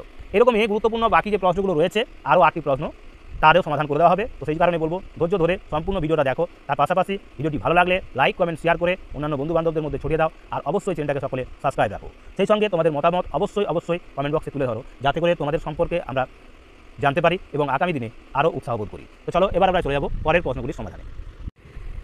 তো এবার দেখো 3-এর দাগের প্রশ্ন। এখানে রয়েছে কত না 5,60,786কে 105 দিয়ে ভাগ করো। 105-এর গুণনীয়ক 3 5 ও 7 দিয়ে যথাক্রমে ভাগ করে ভাগফল ও ভাগশেষ নির্ণয় করো। এটা আমরা দুটোভাবেই তোমাদের করে দিয়েছি, যদিও এটা রয়েছে আসলে উৎপাদকের সাহায্যে ভাগ নির্ণয়, যা একটু কঠিন। তো দেখো সেই কঠিন পদ্ধতিটাকেও আমরা তোমাদের কীভাবে সমাধান করা যায় তা তোমাদের তুলে ধরেছি। তো প্রথমে আমরা ভাগ অঙ্কটা সমাধান করেছি, ভাগ করে দেখিয়েছি। দেখো এক্ষেত্রে এই 5,60,786কে 105 দিয়ে ভাগ করেছিলাম, ভাগ করে আমরা পেয়েছি দেখো 5,340 ভাগফল পেয়েছি, আর এই 86 পেয়েছি আমাদের ভাগশেষ। এখন 105-এর যে গুণনীয়কগুলো রয়েছে সেগুলো কী কী ছিল না 3 5 এবং 7। এই 3 5 এবং 7 দিয়ে আমরা ভাগ দিয়েছি 5,60,786কে। তো দেখো যখন প্রথম ভাগ করলাম তখন কী গেল না, এটাকে ভাগ করতে গিয়ে পেলাম আমরা ভাগফল পেলাম এখানে এই 1,86,928 এবং 2 রইল তার ভাগশেষ। আবার এই ভাগফলটাকে 5 দিয়ে ভাগ করতে গিয়ে ভাগফল পেলাম 37,385, ভাগশেষ রইল 3। এবার 7 দিয়ে ভাগ করতে গিয়ে ভাগফল পেলাম আমরা 5,340। এই যে পেয়েছিলাম আমরা প্রথমেই দেখো যে ভাগফলটা পেয়েছিলাম ভাগ করে 5,340, সেই ভাগফল আমরা পেয়ে গেলাম। এবার আমাদের চাই যেটা সেটা হচ্ছে ভাগশেষ। তো কীভাবে এই উৎপাদকের সাহায্যে যে আমরা অঙ্কটা করলাম তার ভাগশেষ আমরা কীভাবে নির্ণয় করব। তো সেই জন্য সূত্রটা কি, সূত্রটা হলো প্রথম ভাগশেষ যোগ প্রথম ভাজক গুণ দ্বিতীয় ভাগশেষ যোগ প্রথম ভাজক গুণ দ্বিতীয় ভাজক গুণ তৃতীয় ভাগশেষ যোগ, এরভাবে চলতে থাকবে যদি আরও বেশ কিছু অঙ্ক দিয়ে বা বিভাজ্য দিয়ে সংখ্যা দিয়ে ভাগ করা হয়ে থাকে। তো এখানে যেহেতু 3টা রয়েছে তো আমরা এই পার্টটুকুই লিখে থেমে গেছি, আরও এটাকে করা যাবে। তো সেই কারণে ভাগশেষটা কী হবে এখানে না, এখানে দেখো প্রথম ভাগশেষ কত ছিল না, প্রথম ভাগশেষ ছিল আমাদের 2, তাহলে 2 লিখেছি যোগ যোগ দিলাম। তারপরে প্রথম ভাজক কত না 3, প্রথম ভাজকের সঙ্গে কত গুণ হবে দ্বিতীয় ভাগশেষ কত না 3, তাহলে 3-এর সঙ্গে 3-এর গুণ হয়েছে যোগ। এবার কি না, এবার হলো প্রথম ভাজকটা কত, প্রথম ভাজক ছিল 3, এবার তার সঙ্গে গুণ হচ্ছে কত না দ্বিতীয় ভাজকটা কত ছিল, দ্বিতীয় ভাজক ছিল 5, 5-এর সঙ্গে গুণ হবে কত আবার না তৃতীয় ভাগশেষটা কত ছিল, তৃতীয় ভাগশেষ ছিল আমাদের 5, তৃতীয় ভাগশেষ 5 ছিল, তাহলে এখানে যেটা গুণ হবে এই তৃতীয় ভাগশেষ ছিল কত না 5, তো সেটা এখানে আমরা কী করেছি 3 5 15, 5 15 হবে 75, এটা হবে 5, 3 9 5 হবে, এখানে হবে 5, এই 5, তাহলে কত পাচ্ছি না 2 যোগ 9 যোগ 75, তার সঙ্গে এই তাহলে 2 9 আর 75 যোগ করে পাচ্ছি কত 86। তাহলে এই যে 86 আমরা আগের যে ভাগ অঙ্কটা করেছিলাম সেখানে একবারই আমরা 86 পেয়ে গিয়েছিলাম, কিন্তু এক্ষেত্রে এই সূত্রের সাহায্যে কিন্তু তোমাদেরকে নির্ণয় করতে হবে ভাগশেষ। তো ভাগশেষের সূত্রটা আবারও বলি, প্রথম ভাগশেষ যোগ প্রথম ভাজক গুণ দ্বিতীয় ভাগশেষ যোগ প্রথম ভাজক গুণ দ্বিতীয় ভাজক গুণ তৃতীয় ভাগশেষ, এইভাবেই চলতে থাকবে যতগুলো থাকবে। তো এই হলো আমাদের 3-এর দাগের প্রশ্নের সমাধান। এবার দেখো চতুর্থ প্রশ্নে কী রয়েছে, এখানে বলা রয়েছে সামনের সারিতে সর্বাধিক সৈন্য নিয়ে একটি বর্গাকার সৈন্য গৃহ রচনা করা হলো। মোট 11,000 সৈন্য ছিল। বর্গাকার সাজাতে গিয়ে দেখা গেল 25 জন সৈন্য কম পড়ছে। সামনের সারিতে কতজন সৈন্য ছিল, তাহলে 25 জন সৈন্য কম পড়ছে, মানে আরও 25 জন দিলে পরে সৈন্যগুলো সঠিকভাবে মানে বর্গাকারে সাজানো যাবে, সম্পন্ন হবে। তাহলে আমরা এটার সমাধান কীভাবে করেছি দেখো, এখানে লিখলাম বর্গাকার সৈন্য গৃহ রচনায় মোট সৈন্য তাহলে থাকবে, কতজন সৈন্য থাকবে 11,000 ছিল, আরও 25 জন কম পড়েছে, সেই 25 জনকে আমরা যোগ করে লিখবো কত না 11,025 জন, এত সৈন্য লাগবে। তাহলে সামনের সারির সৈন্য সংখ্যা কত হবে 11,025 জনের আমরা বর্গমূল করব। তো দেখো এখানে আমরা বর্গমূলটা করে দিয়েছি, বর্গমূল করে কত পেয়েছি না 105 জন, তার মানে 105 জন সামনের সারির সৈন্য সংখ্যা হবে। এই গেল আমাদের 4-এর দাগের প্রশ্ন। এবার দেখো 5-এর দাগের প্রশ্ন কী রয়েছে। 5-এর দাগের প্রশ্নে বলা আছে প্রতি লিটার 12 টাকা 70 পয়সা দরে 20 লিটার দুধ কিনে প্রতি লিটার কত করে বিক্রি করলে মোট কত না 26 টাকা লাভ হবে। তাহলে 26 টাকা লাভ হতে হলে আমাদের কত টাকা করে বিক্রি করতে হবে, এটা আমাদের চাই। তো সেই কারণে দেখো এর সমাধান কী করেছি আমরা 5-এর দাগের প্রশ্নে। প্রথমে লিখেছি প্রতি লিটার 12 টাকা 70 পয়সা দরে 20 লিটার দুধের দাম মানে ক্রয় মূল্যটা কত 12.70, তাকে 20 দিয়ে গুণ করেছি, পেয়েছি কত 254.00 টাকা, মানে 254 টাকা, এটা হলো ক্রয় মূল্য। এখন 26 টাকা লাভ হলে বিক্রয় মূল্য কত হবে, মানে 26 টাকা বেশি হবে আরও, অর্থাৎ এই ক্রয় মূল্যের সঙ্গে আরও 26 টাকা যোগ করে নিয়েছি, তার মানে 280 টাকা হলো। 280 টাকাতে তার মানে ওই 20 লিটার দুধকে বিক্রি করতে হবে। তাহলে প্রতি লিটার দুধের বিক্রয় মূল্য কত হবে না 280 ভাজিত 20 সমান হবে 14 টাকা। তাহলে প্রত্যেক লিটার দুধের দাম হবে তখন 14 টাকা। তো এই হলো আমাদের 2-এর যে টেস্ট পেপার অর্থাৎ 2 নম্বর টেস্ট পেপারের আমাদের 5টি প্রশ্নের সমাধান আমরা করে দিলাম। বাকি প্রশ্নগুলির সমাধান এবার আমরা তুলে ধরবো, তাই ধৈর্য ধরে বাকি 5টি প্রশ্নের সমাধান দেখে নাও। আর পাশাপাশি বলবো অবশ্যই চ্যানেলটাকে সাবস্ক্রাইব করে রাখো, কারণ আর কোনো ইউটিউব চ্যানেল নেই যেখানে তোমরা এরকম কেশবচন্দ্র নাগের প্রত্যেকটি প্রশ্নমালার প্রত্যেকটি প্রশ্নের সমাধান পেতে পারো। তো চলো এবার আমরা চলে যাচ্ছি পরের প্রশ্নের সমাধানে। তো এবার দেখো 6-এর দাগের প্রশ্ন কী রয়েছে না, এখানে বলা রয়েছে কোন মৌলিক সংখ্যা দ্বারা 1287 এবং 1144 বিভাজ্য। তার মানে এদের উৎপাদক বিশ্লেষণ করবো, দেখবো আমরা কোন সংখ্যা দিয়ে এরা বিভাজ্য হচ্ছে, মানে কোন মৌলিক সংখ্যা দ্বারা বিভাজ্য হচ্ছে। তো দেখো 1287 এবং 1144 দেখো কীভাবে করেছি। এখানে 1287কে উৎপাদক বিশ্লেষণ করতে গিয়ে দেখো এটাকে 3 দিয়ে চালাতে হয়েছে, কারণ কেন গেল 3 দিয়ে, 2 দিয়ে গেল না, কারণ শেষে 2 4 6 8 0 কেউ নেই, তাই আমরা 3 দিয়ে চালিয়েছি। কেন চালিয়েছি না 7 8 15, 15 আর 2 হলো তো 17, 17কে 18, 18কে 3 দিয়ে ভাগ করা যায়, তো সেখানে 3 দ্বারা বিভাজ্য। 3 দিয়ে চালিয়ে পেয়েছিলাম 429, আবার একেও 3 দিয়ে গেছে, পেয়েছি 143। সেই 143ও কিন্তু একটি মৌলিক সংখ্যা। তাহলে 1287 সংখ্যাটি মৌলিক সংখ্যা 3 এবং 143 দ্বারা বিভাজ্য, এটা পেয়েছি। এবার এই 1144 সংখ্যাটাকে উৎপাদক বিশ্লেষণ করেছি, 2 দিয়ে চালিয়েছি, যেহেতু শেষে 4 রয়েছে, পেয়েছি 572, আবার 572কে 2 দিয়ে চালিয়েছি, পেয়েছি কত 286, 286কে আবার 2 দিয়ে চালিয়েছি, পেয়েছি কত 143। তাহলে 1144 সংখ্যাটিকে মৌলিক উৎপাদকে বিশ্লেষণ করলে আমরা পাবো কি 2 এবং 143 দ্বারা বিভাজ্য, তার মানে 2 এবং 143 দ্বারা বিভাজ্য হবে মৌলিক উৎপাদক 2 এবং 143। তো এই হলো আমাদের 6-এর দাগের প্রশ্নের সমাধান। এবার দেখো 7-এর দাগের প্রশ্ন। 7-এর দাগের প্রশ্নে বলছে প্রতি টাকায় 3 পয়সা আয়কর দিয়ে এক ব্যক্তির 325 টাকা 92 পয়সা থাকে, তার মোট আয় কত। তাহলে আয়কর দেওয়া হচ্ছে কত না টাকার প্রতি 3 পয়সা, 1 টাকাতে 3 পয়সা তাকে আয়কর দিতে হয়। এক ব্যক্তি দেখা যাচ্ছে আয়কর দেওয়ার পর 325 টাকা 92 পয়সা থাকছে, তাহলে তার মোট কত ছিল আয়টা। তো দেখো কীভাবে সমাধান করেছি। এখানে লিখলাম আমরা লিখেছি না প্রতি টাকায় অর্থাৎ 100 পয়সা, 1 টাকা সমান 100 পয়সা, 100 পয়সায় 3 পয়সা আয়কর দিলে থাকবে কত, থাকবে 100 বিয়োগ 3 পয়সা সমান 97 পয়সা। মানে 100 পয়সা যদি তোমার আয় হয় 3 পয়সা তোমাকে আয়কর দিতে হচ্ছে, আর 97 পয়সা তোমার থাকছে। তাহলে 97 পয়সা থাকলে মোট আয় ছিল কত 100 পয়সা, 1 পয়সা থাকলে মোট আয় ছিল কত 100/97 পয়সা। ঠিক একই রকমভাবে 325 টাকা 92 পয়সা মানে 32,592 পয়সা হয়ে যাবে। যত টাকা তত 100 পয়সা, তার মানে এখানে 325 টাকা মানে তত 100 পয়সা, তার সঙ্গে আরও 92 পয়সা সমান হয়েছে 32,592 পয়সা। এত পয়সা থাকলে মোট আয় কত হবে না, তখন 100 গুণ এই 32,592/97 এটা করেছি আমরা বাই 97 কাটাকুটি করেছি। এখানে দেখো ভাগটা করে দিয়েছি, ভাগটা করে আমরা পেয়েছি কত না এই 336। তাহলে 336 গুণ 100 সমান 3, এখানে কত হচ্ছে না 33,600 পয়সা সমান দুটো শূন্য বাদ দিলে টাকা হয়ে যাবে, যত 100 পয়সা তত টাকা, তাহলে এখানে 336 টাকা হবে। তার মানে ওই ব্যক্তির কি ছিল না, ওই ব্যক্তির মোট আয় ছিল 336 টাকা। তো এই গেল দেখো আমাদের 7এর দাগের প্রশ্ন। এবার আমরা চলে যাব আমাদের এই পর্বের 8এর দাগের যে প্রশ্ন তার সমাধানে। তো দেখো 8এর দাগের প্রশ্নে কী রয়েছে না, এখানে বলা রয়েছে একটি বাড়ি 10,720 টাকায় বিক্রি করাতে 200 টাকা ক্ষতি হলো। কত টাকায় বাড়িটি বিক্রি করলে 275 টাকা লাভ হতো? তাহলে 10,720 টাকাতে বিক্রি করাতে দেখা গেল 200 টাকা ক্ষতি হচ্ছে, আমাকে লাভ করতে হবে 275 টাকা। তো তার আগে আমাকে জানতে হবে তাহলে ক্রয় মূল্যটা কত ছিল, বা বাড়িটি তৈরি করতে কত আমার খরচা হয়েছে। ক্ষতি যখন 200 টাকা হচ্ছে, তাহলে দেখো কীভাবে সমাধান করেছি। এখানে লিখলাম যে বাড়িটি 10,720 টাকাতে বিক্রি করাতে 200 টাকা ক্ষতি হয়। তাহলে বাড়িটির ক্রয় মূল্য ছিল আরও 200 টাকা মানে কম হয়েছে, বিক্রি করা হয়েছে। তাহলে 10,720 সঙ্গে আরও 200 যোগ সমান পেয়েছি আমরা 10,920 টাকা। এটা ছিল ক্রয় মূল্য। এখন ওই 10,920 টাকা যেটা বাড়িটা তৈরি করতে বা ক্রয় করতে খরচ হয়েছিল, সেটাকে যদি আমি বিক্রি করে লাভ করতে চাই 275 টাকা, তাহলে এখন বাড়িটি বিক্রি করে 275 টাকা লাভ করতে চাইলে বাড়িটির বিক্রয় মূল্য কত হবে? ওই ক্রয় মূল্যের সঙ্গে আমরা এই 275 যোগ করে নেব, তাহলে পাচ্ছি কত না 11,195 টাকা। এটা হবে আমাদের উত্তর। তো এই হলো আমাদের আজকের পর্বের অত্যন্ত গুরুত্বপূর্ণ 8এর দাগের প্রশ্নের সমাধান হয়ে গেল।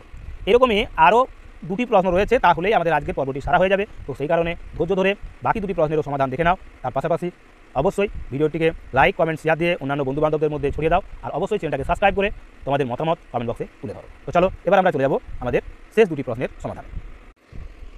দেখো এবার 9এর দাগের প্রশ্ন।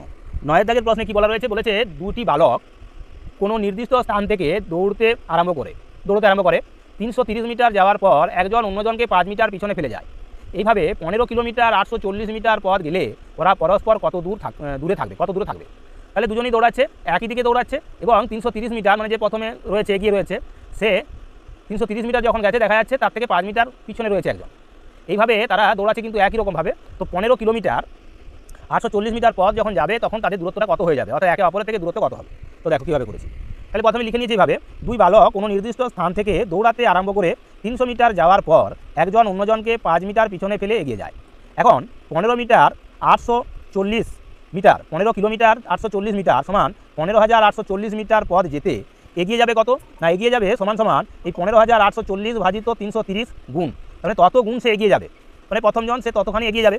তাহলে এটা ভাগ করেছি কত গুণ, তার মানে এখানে হচ্ছে এই 48 গুণ, ভাগফল পেয়েছি 48, তার মানে 48 গুণ।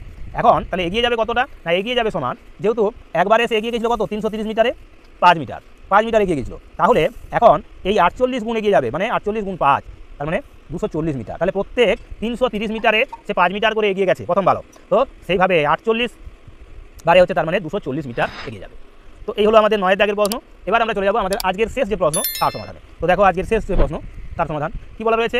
10এর দাগের প্রশ্ন। বলেছে ঘন্টায় এ 10 কিলোমিটার ও বি 7 কিলোমিটার দৌড়ায়। যদি তারা একই স্থান থেকে বিপরীত দিকে যায় তবে কতক্ষণে ওদের মধ্যে 102 কিলোমিটার দূরত্ব হবে? তাহলে একে অপরের থেকে এর মধ্যে দূরত্ব কত হবে? 102 কিলোমিটার। তো সেটা আমাদের নির্ণয় করতে বলা আছে। তো দেখো কী করেছি। এক্ষেত্রে লিখেছি এ 1 ঘন্টায় যাবে 10 কিমি, আর বি যাবে 1 ঘন্টায় কত না 7 কিমি। তাহলে তারা একই স্থান থেকে বিপরীত দিকে গেলে 1 ঘন্টার পর তাদের মধ্যে দূরত্ব হবে কত? 10 যোগ 7 মানে 17 কিমি। এটা ছবি এটা তৈরি করেছি। এখানে হচ্ছে কি না, এটা হলো আমাদের একই স্থান থেকে দুজন দুদিকে যাচ্ছে, আমরা দুটো দিক দেখিয়েছি, একটা বাঁ দিক একটা ডান দিক, দুজন দুদিকে যাচ্ছে। তো সেক্ষেত্রে 1 ঘন্টা পর দেখা যাবে কি একে অপরের থেকে 17 কিমি দূরে হয়ে যাচ্ছে। এখন এই দূরত্বটা এরা এখানে পৌঁছেছে একজন বালক আর একজন এখানে পৌঁছেছে, তার মানে এই 102 কিমি দূরত্ব যেতে তাদের কত সময় লাগবে, অর্থাৎ দুজনের মিলে কত সময় লাগবে? তার মানে 17 কিমি দূরত্ব হয় 1 ঘন্টা পর, মানে দূরত্বটা হবে তাদের মধ্যে দূরত্ব 17 কিমি হয়ে যাচ্ছে 1 ঘন্টা পর। এবারে 1 কিমি দূরত্ব হবে 1/17 ঘন্টা পর, তাহলে 102 কিমি দূরত্ব হবে কতক্ষণ পর না, সেটা হবে 6 ঘন্টা পর। তাহলে 6 ঘন্টা পর এ ও বি এর মধ্যে দূরত্ব 102 কিমি হবে, মানে ওই 102 কিমি দূরত্ব হতে সময় লাগবে কত? 6 ঘন্টা। তো এই ছিল আমাদের আজকের পর্বের অত্যন্ত গুরুত্বপূর্ণ টেস্ট পেপার 2-এর প্রশ্নপত্রের সমাধান, অর্থাৎ বিবিধ অনুশীলনীর 24 কেসি নাগের মহাশয়ের ষষ্ঠ শ্রেণীর যে গণিত নতুন সংস্করণের বইটি রয়েছে আমাদের হাতে, তার 128 পাতার টেস্ট পেপার 2-এর সমাধান আমরা তোমাদের করে দিলাম। আগামী পর্বে তোমরা ঠিক একই রকমভাবে এই চ্যানেলেই দেখতে পাবে 129 পৃষ্ঠার টেস্ট পেপার 3-এর যে প্রশ্নগুলো তোমরা এখন আমার সামনে দেখতে পাচ্ছ তার প্রত্যেকটি প্রশ্নের সমাধান। তো আগামী দিনেও এই ভিডিওগুলো দেখবে সম্পূর্ণরূপে, এবং সেই সঙ্গে তোমরা আগামী দিনে এই প্রশ্নগুলোর সমাধান ঘরে করে রাখবে, এবং তার পাশাপাশি অবশ্যই আমাদের ভিডিওটা সম্পূর্ণরূপে দেখে তোমাদের মতামত এবং ভিডিওটা ভালো লাগলে লাইক কমেন্ট শেয়ার দিয়ে অবশ্যই। প্রথমেই যে প্রশ্নটা দেওয়া রয়েছে সেখানে বলা রয়েছে সরল করো। দেখানো রয়েছে এখানে প্রশ্নে যে 17.2 যোগ 19.31 বিয়োগ 21.9 যোগ 7.5 ভাজিত 0.15 এই সরল অঙ্কটি সমাধান করতে হবে। তো দেখো এর সমাধান আমরা কী রূপে সমাধান তুলে ধরেছি। এখানে যোগ চিহ্ন রয়েছে, বিয়োগ চিহ্ন রয়েছে, যোগ চিহ্ন রয়েছে, ভাগ চিহ্ন রয়েছে। আমাদের বদমাসের নিয়ম প্রয়োগ করে আমরা এখানে কি করেছি না প্রথমে ভাগ অঙ্কটি করে নিয়েছি, অর্থাৎ এই 7.5কে 0.15 দিয়ে ভাগ করেছি। ভাগ করে কত পাচ্ছি না এখানে দেখো 50 পেয়েছি, 50.00। এখানে বাকি অংশগুলো যা ছিল তাই লিখে নিয়েছি, অর্থাৎ 17.2 19.31 বিয়োগ 21.9 এটা লিখে নিয়েছিলাম, যোগ এটা ভাগ করে যেটা পেয়েছি সেটা হলো 50। তোদের ভাগটা কিন্তু নিখুঁতভাবে করে নিতে হবে। এই ভাগটা করার সময় দেখবে এখানে ভাজ্যতে দেখা যাচ্ছে একটার পর দশমিক, আর ভাজক অঙ্কে দেখা যাচ্ছে দুটোর পর দশমিক আছে। তো সেই কারণে এখানে আমরা ভাজ্যে একটা শূন্য বসিয়ে নিয়ে দশমিকগুলো তুলে নেব, তারপর ভাগ করবে। তো যাই হোক এটা করা হয়েছে। তাহলে এখন যোগ চিহ্ন আছে, বিয়োগ চিহ্ন আছে, যোগ চিহ্ন আছে। তাই প্রথমে কাজ হলো আমাদের এই যোগ অঙ্কগুলো করে নেওয়া, অর্থাৎ এই 50-এর সঙ্গে আমরা 17.2 এবং 19.31 যোগ করেছি। এই যে দেখো এখানে 17.20 করে নিয়েছি, 19.31 আর 50.00 যোগ করে পেয়েছি কত না 86.51। তাহলে 86.51 থেকে বিয়োগ হয়েছে কত না 21.9। তাহলে 21.9 বিয়োগ করেছি, পেয়েছি কত না এখানে পেয়েছি দেখো 64.61। তাহলে এখানে পেয়ে গেলাম, লিখে নিয়েছি 64.61। এটা হলো আমাদের প্রথম যে সরল অঙ্কটি রয়েছে তার সমাধান। ঠিক একই রকমভাবে আমরা পরের যে 2-এর দাগের অঙ্কটা রয়েছে তারও সমাধান করেছি। তো দেখো 2-এর দাগের প্রশ্নে কী বলা ছিল, এখানে বলা ছিল পিতার বয়স 44 বছর এবং পুত্রের বয়স 8 বছর। কত বছর পরে পিতার বয়স পুত্রের বয়সের 4 গুণ হবে? তাহলে পিতার বয়স যখন 44 তখন পুত্রের বয়স রয়েছে 8। এখন কত বছর পরে বলেছে পিতার বয়স পুত্রের বয়সে 4 গুণ হবে? তো এটাকে আমরা বীজগণিতের সূত্রে বা বীজগণিতের নিয়মে অঙ্কটাকে সমাধান করেছি। তো দেখো বীজগণিতের নিয়মের সমাধানটা কীভাবে করেছি।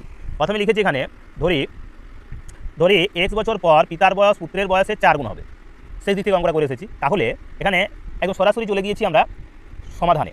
কি না 44 বছর বলেছিলাম কি পিতার বয়স যখন, তখন 8 বছর হলো পুত্রের বয়স। তাহলে x বছর পর তখন 44 যোগ x পিতার বয়স হবে, আর পুত্রের বয়স হবে 8 + x।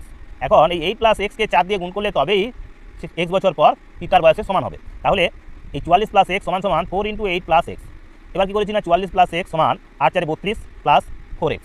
এখন আমরা এই এক্সগুলোকে বাঁ দিকে নিয়ে এসেছি। তাহলে বাঁ দিকে নিয়ে এলে কী হচ্ছে না এখানে আছে x ছিল, আর এই +4xকে ডান দিক থেকে বাঁ দিকে আনার কারণে মাইনাস হয়েছে, -4x। ঠিক একই রকমভাবে 32 সংখ্যাটা ডান দিকে ছিল, এই 44কে বাঁ দিক থেকে ডান দিকে নিয়ে যাওয়াতে প্লাস ছিল মাইনাস হয়ে গেছে। এখন -3x সমান হলো -12, 32 আর এটা ছিল -44, তাহলে -32 12, তাহলে মাইনাসে মাইনাসে কেটে গেল। এখন x সমান 3 দিয়ে যেহেতু গুণ ছিল তাই আমরা 3 দিয়ে এখন ভাগ করেছি 12কে, 3 × 4 = 12। তাহলে x সমান পেয়েছি কত না 4। তার মানে 4 বছর পর পিতার বয়স পুত্রের বয়সে 4 গুণ হবে। তো এই হলো আমাদের 2-এর দাগে যে প্রশ্ন তার সমাধান। এবার দেখো 3-এর দাগের প্রশ্ন। 3-এর দাগের প্রশ্নে কী বলা রয়েছে না এখানে বলা আছে দুটি সংখ্যার গসাগু 0.072 গসাগু এবং সংখ্যা দুটির গুণফল, মানে ভুল আছে, গুণতল হয়ে গেছে, যাই হোক এটা গুণফল দেওয়া আছে 2.0736 হলে সংখ্যা দুটির লসাগু কত? তো লসাগু সমান কি, সংখ্যা দুটির লসাগু সমান কী হয় না আমরা জানি সংখ্যা দুটির গুণফল বাই হবে গসাগু। তো সেই সূত্রে দেখো আমরা এবার 3-এর দাগের প্রশ্নের সমাধান করেছি। 3-এর দাগের প্রশ্নে আমরা তাই লিখেছি কি দুটি সংখ্যার গসাগু যেহেতু দেওয়া আছে এখানে 0.072, সংখ্যা দুটির গুণফল সমান 2.0736, তাহলে লসাগু সমান গুণফলকে আমরা গসাগু দিয়ে ভাগ দেবো, তাহলেই লসাগু পেয়ে যাবো। তাহলে এখন গুণফল কত হচ্ছে না 2.0736, তাকে ভাগ দেবো আমরা 0.072, ভাগ করতে গেছি। এখন দেখা যাচ্ছে উপরে রয়েছে দশমিকের পরে 4টে অঙ্ক, তাই নিচে একের পিঠে 4টে শূন্য বসিয়ে গুণ দিয়েছি। ঠিক একই রকমভাবে নিচে দেখা যাচ্ছে দশমিক বিন্দুর পর 3টে অঙ্ক আছে, তাই একের পিঠে 3টে শূন্য দিয়ে গুণ করেছি উপরে। এবার এই 3টে শূন্য এই 3টে শূন্য কেটে নিয়েছি। এবার এই 72কে কাটা হয়েছে 9 দিয়ে, 8 9 72 হয়েছে। এই 20,736কে আমরা 9 দিয়ে কেটেছি, পেয়েছি কত 2304। এবার 8 দিয়ে কেটেছি, পেয়েছি কত না 288। তাহলে পেলাম কত না 288 বাই এই 10 ছিল। এবার 10 আছে মানে কি এক ঘর সরে গেলেই বাঁ দিকে সরে গেলেই অঙ্কটা সমাধান হয়ে যাবে, যেহেতু একটা শূন্য আছে তাই আমরা দশমিক বিন্দুকে এক ঘর সরিয়ে লিখেছি, অর্থাৎ 28.8 হয়েছে। তো এই হলো আমাদের 3-এর দাগের প্রশ্ন। এবার দেখো 4-এর দাগের প্রশ্ন। 4-এর দাগের প্রশ্নে কী রয়েছে এখানে বলা আছে 2 কুইন্টাল 7 কিলোগ্রাম 2 টনের কত দশমিকাংশ। তাহলে 2 কুইন্টাল 7 কিলোগ্রাম আর 2 টনের কত দশমিকাংশ সেটা আমাদের লিখতে হবে। তো দেখো এখানে 4-এর দাগের প্রশ্ন, এই 4-এর দাগের প্রশ্নে লিখেছি তাহলে 2 কুইন্টাল 7 কিলোগ্রাম 2 টনের কত অংশ না এখানে 2 কুইন্টাল মানে 100 কেজি সমান 1 কুইন্টাল, তাহলে 2 গুণ 100 যোগ 7 এত কিলোগ্রাম। ঠিক একই রকমভাবে এখানে ছিল 2 টন, 1 টন সমান কত না 1 টন সমান 10 কুইন্টাল, আবার 1 কুইন্টাল সমান আগেই বললাম যে 100 কেজি, তাহলে 2 গুণ 10 গুণ আবার 100। তাহলে প্রথমে 2কে 10 দিয়ে গুণ করেছি, হলো কি না আমরা পেলাম কত কুইন্টাল, সেই কুইন্টালকে আবার কিলোগ্রাম করেছি তার জন্য গুণ করেছি আরও 100 দিয়ে। তাহলে পেয়েছি উপরে পেয়েছি 207 কিলোগ্রাম, নিচে পেয়েছি 2000 কিলোগ্রাম। তাহলে 207 আর 2000 ছিল। তো দেখো এখানে আমরা দশমিকে আনবো কীভাবে সহজে এনেছি এটাকে। এর জন্য আমরা কী করেছি, যেহেতু এখানে 2 রয়েছে মানে 2000-এ 2 আছে, তাই একে 10 বা 100 1000 কীভাবে করা যায়, অর্থাৎ 5 দিয়ে এই 2000কে গুণ করলে হয়ে যাচ্ছে কত, 10,000। ঠিক একই রকমভাবে উপরেও আমরা 5 দিয়ে গুণ করে নিয়েছি, লিখেছি কত, 1035। এবার নিচে রয়েছে যেহেতু 3-4টে শূন্য, তাই 4টের পর দশমিক হবে। আমরা ডান দিক থেকে 4টে অঙ্ক গুনে গুনে এসেছি, 1 2 3 4টে দশমিক বসিয়ে নিয়েছি, এখানে একটা শূন্য দিয়েছি। তো এই হলো 0.1035, অর্থাৎ এটা হলো আমাদের 4-এর দাগের প্রশ্ন, তার সমাধান। তো আমরা এই প্রশ্নগুলোর সমাধান যেমন আজ তুলে ধরছি, তার পাশাপাশি কেশবচন্দ্র নাগ মহাশয় কেন এই প্রশ্নমালা, বিবিধ প্রশ্নমালা বা বিবিধ অনুশীলনী ও বিষয়মুখী এই প্রশ্নাবলী কেন তিনি অবতরণ করেছেন বা এই তোমাদের ষষ্ঠ শ্রেণীর বইতে সংযুক্ত করেছেন, সেই বিষয়ে তিনি একটি বিজ্ঞপ্তি তুলে ধরেছেন বইটির পৃষ্ঠা 127 পৃষ্ঠাতে। সেই সম্পর্কে কিছু গুরুত্বপূর্ণ তথ্য তুলে ধরেছেন। তা হলো তিনি বলেছেন বা বলছেন, বর্তমানে বিভিন্ন সংস্থা ও প্রতিষ্ঠান গণিতে মেধা অনুসন্ধান পরীক্ষা, গণিতে কৃতিত্ব ও দুর্বলতা পরীক্ষা, রামকৃষ্ণ মিশন প্রমুখ প্রখ্যাত বিদ্যালয়ে ভর্তির নির্বাচনী পরীক্ষা ও নানান রকম প্রতিযোগিতামূলক পরীক্ষা গ্রহণ করে থাকেন। এই বিষয়ে সব বিষয়বস্তু ও অঙ্ক যারা সঠিকভাবে অনুশীলন করেছো, তারা অবশ্যই ওই সব পরীক্ষায় সব রকম প্রশ্নেরই সঠিক উত্তর দিতে সক্ষম হবে। ওই সব প্রশ্নপত্র লক্ষ্য করলে দেখা যায় এই পুস্তকের বহু অঙ্কই ওই সব পরীক্ষায় এসেছে। এখন এখানে অধীত বিষয়গুলি পুনরনুশীলনের জন্য ও প্রতিযোগিতামূলক পরীক্ষায় অংশগ্রহণে ইচ্ছুক পরীক্ষার্থীদের জন্য বিবিধ প্রশ্নমালা অর্থাৎ টেস্ট পেপার ও সংক্ষিপ্ত উত্তরধর্মী ও বিষয়মুখী প্রশ্নাবলী সন্নিবেশিত করা হলো। এই কারণেই এই বিবিধ প্রশ্নমালার অবতারণ করা। তো সেই কারণে তোমাদেরও উচিত সম্পূর্ণ ভিডিওটা দেখে, সম্পূর্ণ ভিডিওটা দেখলে তোমরা যেমন এই প্রশ্নপত্র সম্পর্কে একটা ধ্যান ধারণা গড়ে উঠবে, ঠিক একই রকমভাবে বিভিন্ন প্রতিযোগিতামূলক পরীক্ষার ক্ষেত্রেও তোমরা অবশ্যই ভালোভাবে উত্তীর্ণ হতে পারবে। তো সেই কারণে আরও একটি বিষয় যে এই প্রশ্নমালাগুলোর সমাধান তোমরা কিন্তু অন্য কোনো ইউটিউব চ্যানেলে পাবে না। তো সেই কারণে অবশ্যই প্রত্যেকটি প্রশ্নমালার প্রত্যেকটি ভিডিওকে তোমাদের সম্পূর্ণরূপে দেখতে হবে। আর তার পাশাপাশি লাইক কমেন্ট শেয়ার দিয়ে ভিডিওগুলোকে শেয়ার করে অবশ্যই অন্যান্য বন্ধুবান্ধবদের মধ্যে ছড়িয়ে দিতে হবে। আর সেই সঙ্গে চ্যানেলটাকে সাবস্ক্রাইব করে রাখতে হবে। তো চলো এবার আমরা চলে যাব আমাদের আজকের পর্বের বাকি যে প্রশ্নগুলো রয়েছে তার সমাধানে। তো এবার দেখো, এবার রয়েছে আমাদের 5-এর দাগের এ এবং বি। কী রয়েছে, এতে বলেছে 728-এর 10 অপেক্ষা ক্ষুদ্রতর উৎপাদক কী কী। 10 অপেক্ষা ক্ষুদ্রতর মানে 10-এর চেয়ে ছোটো উৎপাদকগুলো কী কী হবে। তো সেই কারণে আমরা কী করেছি দেখো, এক্ষেত্রে 728কে আমরা উৎপাদক বিশ্লেষণ করেছি। 2 দিয়ে চালিয়েছি পেয়েছি 364, আবার 2 দিয়ে চালিয়েছি পেয়েছি 182, আবার 2 দিয়ে চালিয়েছি পেয়েছি 91, আবার 7 দিয়ে চালিয়েছি পেয়েছি 13। এখন তাহলে এই 728-এ 10 অপেক্ষা ক্ষুদ্রতর উৎপাদকগুলো কী কী, তাহলে এই 2 একটা আছে, 2 2 4 হবে একটা, আর কী হবে না এই 7 তো রয়েছে, আর রয়েছে 2 2 4 4 2 8। এখন এই 13, 91, 182, 364, 728 এদেরকে কিন্তু উৎপাদক হিসাবে লিখবো না, কারণ বলাই আছে যে 10 অপেক্ষা ক্ষুদ্রতর। তাহলে 10 অপেক্ষা ক্ষুদ্রতর উৎপাদকগুলো হবে 2 4 7 এবং 8। তো এটা গেল আমাদের 5-এর দাগের এর যে প্রশ্ন তার সমাধান। এবার দেখো 5-এর দাগের যে বি এর প্রশ্ন, সেখানে বলা আছে 2.2-3 বিয়োগ 4-এর সাথে সরল করে দশমিকে প্রকাশ করো। সরল করতে হবে, তারপর সেটাকে দশমিকে প্রকাশ করতে হবে। তো দেখো এক্ষেত্রে আমরা কী করেছি, এক্ষেত্রে এই মিশ্র ভগ্নাংশটাকে অপ্রকৃত ভগ্নাংশে রূপ দিয়েছি। 3 2 6 2 8, 8 3 হয়েছে, বিয়োগ 4 7। এখন 3 আর 7-এর লসাগু করেছি 21, 21কে 3 দিয়ে ভাগ করলে 7 হয়, তাই 7 8 হবে 56, বিয়োগ 7 3 21, তাই 3 দিয়ে গুণ করেছি, 3 4 হয়েছে 12। তাই 56 থেকে 12 বিয়োগ করাতে পেলাম 44, নিচে হয়েছে 21। 44/21 সমান সমান হলো কত, এটাকে দশমিকে আনার জন্য আমরা এখানে দেখো ভাগ অঙ্কটা করে নিয়েছি। এই ভাগ অঙ্কটা করতে গিয়ে দেখা গেল যখন 2 নামলো যাচ্ছে না, তখন দশমিক দিয়েছি, একটা শূন্য বসেছিল 20 হয়েছিল, তা সত্ত্বেও যাচ্ছিল না, তখন আবারও একটা ভাগ হলে শূন্য খাইয়েছিলাম। এইভাবে চালাতে গিয়ে দেখা গেল একটা সময় আবারও সেই 2 ফিরে এলো, আবারও শূন্য বসেছিল দশমিকের জন্য, কিন্তু তাও হয়নি, তখন আবার কিন্তু শূন্য খাবে, অর্থাৎ ঠিক এই অবস্থাটাই কিন্তু ফিরে আসে আবার। সেই কারণে এখানে আমরা পৌনপৌনিক বা আবৃত দশমিক করে নিয়েছি। অর্থাৎ পেয়েছি কি না 2.095238। এই 0 থেকে 8 পর্যন্ত রয়েছে আমাদের কি না পৌনপৌনিক বা আবৃত দশমিক। তো এই গেল দেখো 5-এর দাগের বি এর প্রশ্ন। এবার 6-এর প্রশ্ন। 6-এর দাগের প্রশ্ন কি রয়েছে, এখানে বলা আছে 13 টাকা 28 পয়সা কিলোগ্রাম দরের 30 কিগ্রা চিনির সঙ্গে 12 টাকা 93 পয়সা কিলোগ্রাম দরের 20 কিগ্রা চিনি মিশ্রিত করে প্রতি কিলোগ্রাম কী দরে বিক্রি করলে লাভ বা ক্ষতি হবে না। কী দরে বিক্রি করলে বলছে কোনো লাভ বা ক্ষতি হবে না, অর্থাৎ ক্রয় মূল্যের সমানই হবে বিক্রয় মূল্য, এটা আমাদের নির্ণয় করতে হবে। তো দেখো এক্ষেত্রে আমরা অঙ্কটা যখন সমাধান করেছি সেক্ষেত্রে কী লিখেছি, প্রথমে লিখলাম আমরা 30 কিলোগ্রাম বা কিলো চিনির ক্রয় মূল্য কত করে কিনেছিলাম না 13 টাকা 28 পয়সা, তাহলে 13.28 টাকে 30 দিয়ে গুণ করেছি, পেয়েছি কত 398.40 টাকা। আবার 20 কিলো চিনির ক্রয় মূল্য কত ছিল না, যেহেতু 12 টাকা 93 পয়সা করে, তাহলে 12.93কে গুণ করেছি 20 দিয়ে, পেয়েছি কত 258 টাকা 60 পয়সা। তাহলে এই 20 আর এই 30 মিলে হলো কত না 50 কিলোগ্রাম চিনির মোট ক্রয় মূল্য, তাহলে কত দাঁড়ালো না 657 টাকা।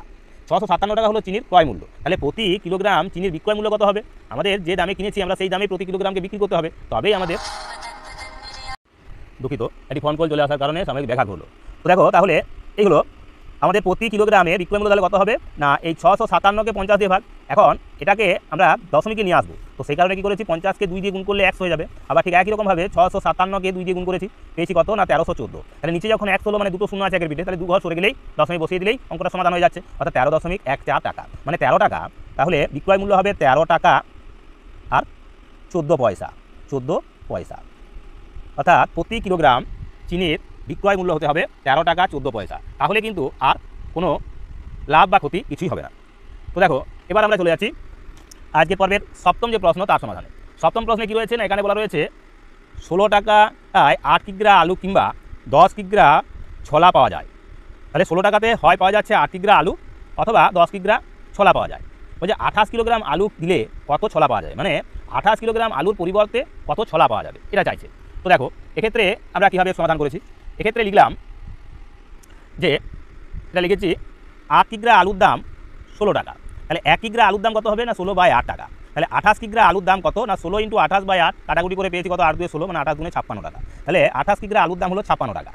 এখন আবার কি এই 16 টাকায় ছোলা পাওয়া যায় কত 10 কিলোগ্রাম বলা ছিল, তাহলে 1 টাকায় কত পাওয়া যাবে আর 56 টাকায়, 56 টাকায় পাওয়া যাচ্ছে কত না 35 কিলোগ্রাম কি না ছোলা, তাহলে ছোলা পাওয়া যাচ্ছে 35 কিলোগ্রাম। এখন 28 কিলোগ্রাম আলু দিলে তাহলে 35 কিলোগ্রাম কী হবে না ছোলা পাওয়া যাবে। তাহলে অতি সহজেই অঙ্কটার সমাধান আমরা করে নিতে পারলাম। দেখো যে 28 কিলোগ্রাম আলুর পরিবর্তে আমরা 35 কিলোগ্রাম কী পেতে পারি, ছোলা পেতে পারি।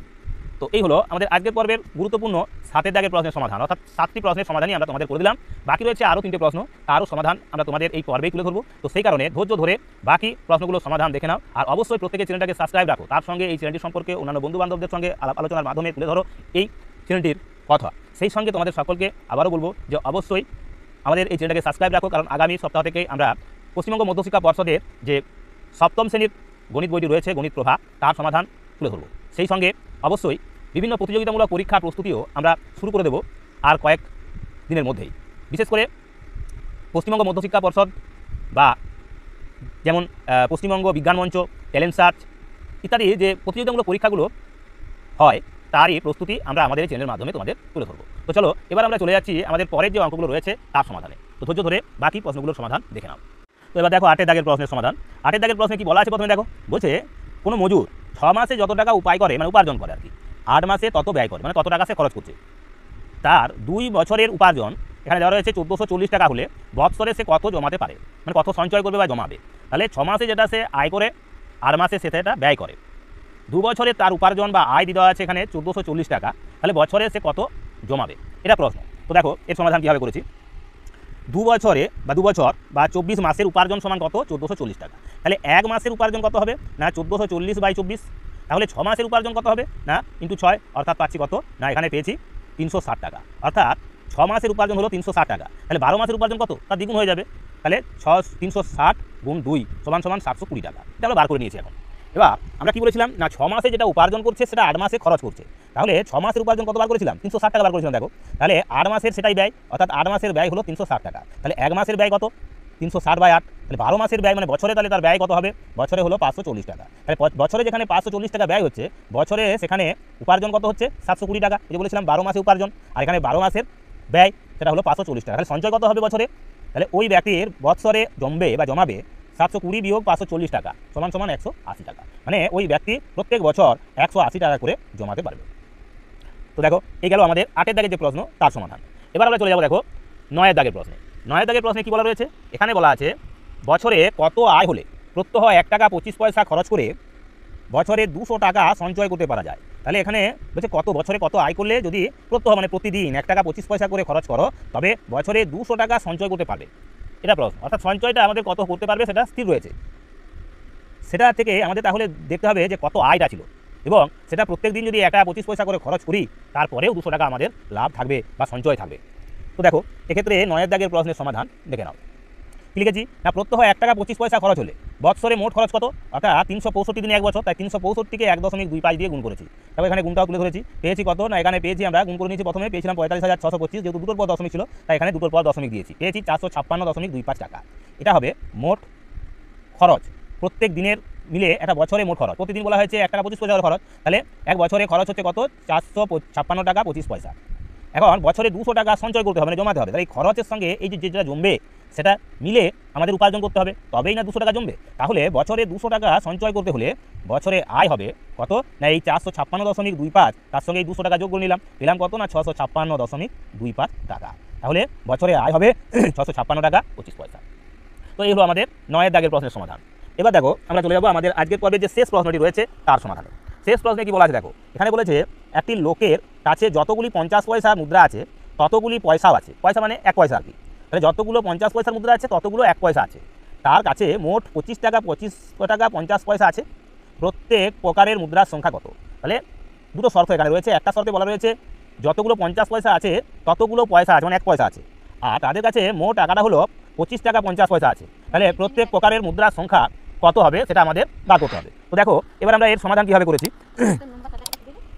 তাহলে দেখো সমাধানটা কী করেছি আমরা, প্রথমে লিখেছি একটা 50 পয়সার একটি 1 পয়সা মিলে কত হবে না 50 যোগ 1 পয়সা মিলে হলো 51 পয়সা। এখন 25 টাকা 50 পয়সার মুদ্রাতে তাহলে প্রত্যেক প্রকার মুদ্রার সংখ্যা কত হবে সেটা বার করার জন্য আমরা কী করেছি না 25 টাকা সমান 25 গুণ 100 যোগ 50 পয়সা। তাহলে 25 টাকা 50 পয়সাকে আমরা ভেঙে নিলাম 25 গুণ 100 যোগ 50 বাই 51 দিয়ে ভাগ। 51 পয়সা দিয়ে এখন পয়সায় পয়সায় কাটা গেল, তাহলে পেয়েছি আমরা 2550 বাই 51। কাটাকুটি করলে কত হচ্ছে না 51 5 হলো 255 আর এই শূন্য বসে গেছে অর্থাৎ 50টি। তার মানে সর্বমোট কতগুলি মুদ্রা আছে না 50টি মুদ্রা আছে, যেখানে 50টি আছে 50 পয়সার মুদ্রা এবং 50টি আছে 1 পয়সার মুদ্রা। 50টি 50 পয়সার মুদ্রা সমান সমান হবে কত 25 টাকা, আর 50টি 1 পয়সার মুদ্রা সমান সমান হবে কত, এখানে 50টা যদি আমরা পাই এখানে পেয়েছি 25 টাকা পেয়েছি। 50 পয়সার মুদ্রা 50টি, তার মানে সেটা হলো 25 টাকা। আর 1 পয়সার মুদ্রা হলো 50টি, সমান সমান হলো কত না 25 পয়সা। তো এই হলো আমাদের এই 25 টাকা 50 পয়সা, তার মানে 50 পয়সা, 50টি 1 পয়সা মানে 50 পয়সা। তাহলে সর্বমোট হলো কত না 25 টাকা 50 পয়সা। তো এই ছিল আমাদের আজকের পর্বের টেস্ট পেপার 3-এর প্রশ্নমালা তোমাদের 24-এর অত্যন্ত গুরুত্বপূর্ণ 10টি প্রশ্নের সমাধান। এই প্রশ্নগুলোর প্রত্যেকটি প্রশ্নের সমাধান আমরা করছি, তা সম্পূর্ণরূপে দেখতে থাকো। তো দেখো প্রথমেই রয়েছে একটা সরল অঙ্ক। এই সরল অঙ্কটির সমাধান আমরা কীভাবে করবো বা করেছি তা তোমরা দেখে নাও। এখানে একের দাগে এটা ছিল 17/20 বিয়োগ 11/15 যোগ 7/10 গুণ 4/5। এটা ছিল অনুবন্ধনী বা প্রথম বন্ধনীর ভিতরে। আবার এখানে ছিল 17/20 বিয়োগ 11/15 যোগ 7/10 বিয়োগ 4/5। তো প্রথম এই অনুবন্ধনের ভিতরে থাকা বিয়োগ যোগ গুণের মধ্যে আমরা এই গুণের কাজটা আগে করে নিয়েছি, অর্থাৎ 4 7 28 বাই 5 10 50। এখানে যা ছিল বসে গেছে, অর্থাৎ 17/20 বিয়োগ 11/15 যোগ তাহলে 28 50। আবার এখানে যা ছিল তাই বসে গেছে। এখন 20 15 50 এর লসাগু করেছিলাম, পেয়েছিলাম কত না এখানে লসাগু করে আমরা পেয়েছি 300। তাহলে লসাগু পেয়েছি 300। এখন 300 দিয়ে লসাগু করে তাহলে কী হচ্ছে না 17 গুণ 15 পেয়েছি, 20 15তে হয় 300, তাই 17 গুণ 15 হয়েছে বিয়োগ 11 গুণ 20 হয়েছে যোগ 28 গুণ 6 হয়েছে সমান সমান এখানে যেটা পেয়েছি সেটা লিখেছি ভাজিত এখানেও এই 20 15 10 5 একসাথেই আমরা এর লসাগু করে নিয়েছি, পেয়েছি কত না 60। তাহলে 20 3 60 অর্থাৎ 3 দিয়ে গুণ হয়েছে 17কে, 15 4 60, 4 দিয়ে গুণ হয়েছে 11কে, 10 6 60 তাই 7 দিয়ে গুণ হয়েছে 6কে, 5 12 60 তাই 4কে গুণ হয়েছে 12 দিয়ে। এখন এখানে পেয়েছি আমরা 255 বিয়োগ 220 যোগ 168 বাই 300 ভাজিত এখানে পেয়েছি 51 বিয়োগ 44 যোগ 42 বিয়োগ 48 সমান সমান পেয়েছি এখানে 203 বাই 300 ভাজিত 1/60 সমান সমান 203 বাই 300 গুণ ভাজিত ছিল গুণ চিহ্ন দিয়েছি তাই উল্টে গেছে 60 বাই 1 হয়ে গেছে, 60 5 হলো 300, তাহলে 203 বাই 5 সমান সমান কত হয়েছে না 40 পূর্ণ 3/5, 40 পূর্ণ 3/5। এটা হলো আমাদের এই একের দাগের প্রশ্নের সমাধান। ঠিক এইরকমই গুরুত্বপূর্ণ আরও 9টি প্রশ্ন আমাদের এই পর্বে রয়েছে, তাদেরও প্রত্যেকটি সমাধান আমরা এই পর্বে তুলে ধরব। সেই সঙ্গে তোমাদের বলে রাখি যে কেশবচন্দ্র নাগ মহাশয় এই পর্বটির বা এই বিবিধ প্রশ্নমালা 24-এর সাথে যে টেস্ট পেপারের প্রশ্নগুলো তুলে ধরেছেন তা মূলত তোমাদের বেশ কিছু সুবিধা আছে। এক, প্রতিযোগিতামূলক পরীক্ষায় তোমরা বসলে কীভাবে কীরূপ প্রশ্ন হবে তার সমাধান যেমন তোমরা করতে পারবে, ঠিক একই রকমভাবে এই বিবিধ প্রশ্নমালার মাধ্যমে তোমাদের বিভিন্ন রকম বা রকমারি যে প্রশ্ন সেট তা তৈরি করে দেওয়া, যাতে করে তোমাদের একটা গুচ্ছ প্রশ্নের গুচ্ছের সমাধান তোমরা করতে পারো, সেই সম্পর্কেও সম্যক ধারণা বা উপস্থিত বুদ্ধি লাগিয়ে কীভাবে প্রশ্নগুলোর সংক্ষিপ্ত আকারে সমাধান করা যায় সেই বিষয়ে তোমাদের কিন্তু জানতে হবে। কারণ প্রশ্নগুলোর মান হয়তো সামান্য, কিন্তু প্রশ্নগুলো অত্যন্ত জটিল, সেগুলোকে সরল রূপ দিয়ে তোমাদের অতি সহজে সমাধান করতে হবে। তো সেই রূপ সমাধান আমাদের এই ত্রিনেত্র চ্যানেলের মাধ্যমে আমরা তোমাদের তুলে ধরেছি। তো চলো এবার আমরা চলে যাব আমাদের আজকের পর্বে যে বাকি প্রশ্নগুলো রয়েছে তার সমাধানে। তার আগে আবারও সকলকে বলবো ধৈর্য ধরে বাকি প্রশ্নগুলোর সমাধানও দেখে নাও। তার পাশাপাশি প্রত্যেকে ভিডিওগুলোকে লাইক কমেন্ট শেয়ার করে অন্যান্য বন্ধুবান্ধবদের মধ্যে ছড়িয়ে দাও, আর অবশ্যই প্রত্যেকে চ্যানেলটাকে সাবস্ক্রাইব করো। এখন পর্যন্ত অনেকেই আমি দেখছি আমাদের ভিডিওগুলো দেখছো কিন্তু সাবস্ক্রাইব করে রাখছো না। আমাদের বলে রাখি যে ইউটিউব চ্যানেলে কিন্তু কেশবচন্দ্র নাগের এরকম প্রত্যেকটা প্রশ্নমালার প্রত্যেকটি প্রশ্নের সমাধান কোনো ইউটিউব চ্যানেলে তুলে ধরা হয়নি আর হবেও না। তো সেই কারণে অবশ্যই এই চ্যানেলটাকে সাবস্ক্রাইব করে রাখো, সেই সঙ্গে তোমাদের মতামত এবং ভালো মন্দ সব কিছু তোমরা এই কমেন্ট বক্সে তুলে ধরো, যাতে করে তোমাদের একটা মন্তব্য আমাদের উৎসাহ উদ্দীপনা জাগায়, সেই বিষয়েও তোমরা তৎপর থাকবে এই আশা ভরসা রেখে আমরা চলে যাবো আমাদের এই পর্বের পরবর্তী বা আগের প্রশ্নের এই পরবর্তী যে অঙ্কগুলো রয়েছে তার সমাধানে। তো দেখো এবার 2-এর দাগের প্রশ্ন। 2-এর দাগের প্রশ্নে বলা রয়েছে কি না, এখানে বলা আছে 7246কে 639 দিয়ে 2 পংক্তিতে গুণ করো। আমাদের 2 পংক্তির গুণ বলেছে। তারপরের প্রশ্নে বলা রয়েছে কি, তারপরের প্রশ্নে দেওয়া আছে যে 2×3=11কে দশমিক ভগ্নাংশে প্রকাশ করো, এটা করতে বলেছে। তো দেখো এই দুটো প্রশ্নেরই সমাধান আমরা করেছি, কীভাবে সমাধান তুলে ধরা হয়েছে সেটাও তোমরা দেখে নাও। তো দেখো প্রথমে বলা ছিল কি না 2-এর এতে 7246কে আমাদের 639 দিয়ে গুণ করতে বলা আছে। তো এই গুণ কীভাবে করেছি, প্রথমে আমরা 9 দিয়ে গুণ করেছি, এখানে দেখিয়েছি। দেখো 9 দিয়ে গুণ করে পেয়েছি কত না, এখানে পেয়েছি 65214। এবার এই 63 দিয়ে গুণ করেছি, 63 দিয়ে গুণ করেছি, এখানে গুণফল পেয়েছি কত না, এটা এই 45, এখানে কত রয়েছে 4,56,498। কীভাবে এই গুণটা করেছি না, এই 9 দিয়ে যে গুণফলটা পেয়েছিলাম, 9 7 63 হয়, তাহলে এই 9-এর গুণফলকে 7 দিয়ে গুণ করেছি এই অংশটাকে আবার, তাহলে 4 7 28 8 হয়েছে, একটা ঘর সরে গিয়ে লিখেছি 28 8 হয়েছে, 7 দিয়ে গুণ করলে 7 1 7 2 9 হয়েছে, 7 2 14 4 হয়েছে, 7 5 35 আর 1 36 6 হয়েছে, হাতে ছিল 3 আর 7 6 42 আর 3 হয়েছে 45। এবার এদের আমরা যোগ করে নিয়েছি, যোগ করে পেয়েছি কত 4,63,194। তো এই হলো আমাদের গুণফল। এটা ছিল আমাদের এই 2-এর দাগের এর প্রশ্নের সমাধান। আর 2-এর দাগের বিয়ের যে প্রশ্নটা ছিল সেখানে বলা ছিল কি না 2×3=11কে আমাদের দশমিকে প্রকাশ করতে বলা ছিল। তো আমরা এই 3কে ভাজ্য করে 11কে ভাজক ধরে আমরা ভাগ করে নিয়েছি, লবটাকে ভাগ করেছি, হর দিয়ে 11 দিয়ে ভাগ করেছি, পেয়েছি কত না দেখা যাচ্ছে আবারও 3 ঘুরে আসছে, তার মানে এখানে পৌনপৌনি বসিয়ে নিয়েছি বা আবৃত দশমিক। তাহলে এটা ছিল পূর্ণ সংখ্যা, তাহলে 2.27 2-এর মাথায় এবং 7-এর মাথায় বসেছে পৌনপৌনি। তো এই গেল আমাদের 2-এর দাগের এ এবং বি প্রশ্নের সমাধান। এবার দেখো 3-এর দাগের যে প্রশ্ন তার সমাধান। 3-এর দাগের প্রশ্নে কি বলা রয়েছে, এখানে বলা ছিল সুনামি ত্রাণ তহবিলে একটি বিদ্যালয়ে প্রত্যেক ছাত্র মোট ছাত্র সংখ্যার অর্ধেক সংখ্যক পয়সা চাঁদা দিল, অর্ধেক সংখ্যক পয়সা চাঁদা দিল। মোট চাঁদার পরিমাণ 5,512 টাকা 50 পয়সা হলে ছাত্র সংখ্যা কত, প্রত্যেকে কত চাঁদা দিয়েছিল। তাহলে মোট চাঁদা উঠেছিল 5,512 টাকা 50 পয়সা। এখানে একটা শর্ত ছিল কি না, প্রত্যেক ছাত্র মোট ছাত্র সংখ্যার অর্ধেক সংখ্যক পয়সা চাঁদা দিয়েছে, মানে যতজন আছে প্রত্যেকে তার অর্ধেক পয়সা দিয়েছে, অর্ধেক পয়সা। তো দেখো কীভাবে এর সমাধান করেছি, এক্ষেত্রে লিখেছি যে মোট চাঁদা সমান 5,512 টাকা 50 পয়সা, তার মানে হলো কত না, সেক্ষেত্রে লিখেছি আমরা 5,51,250 পয়সা হয়েছে, এতগুলো পয়সা।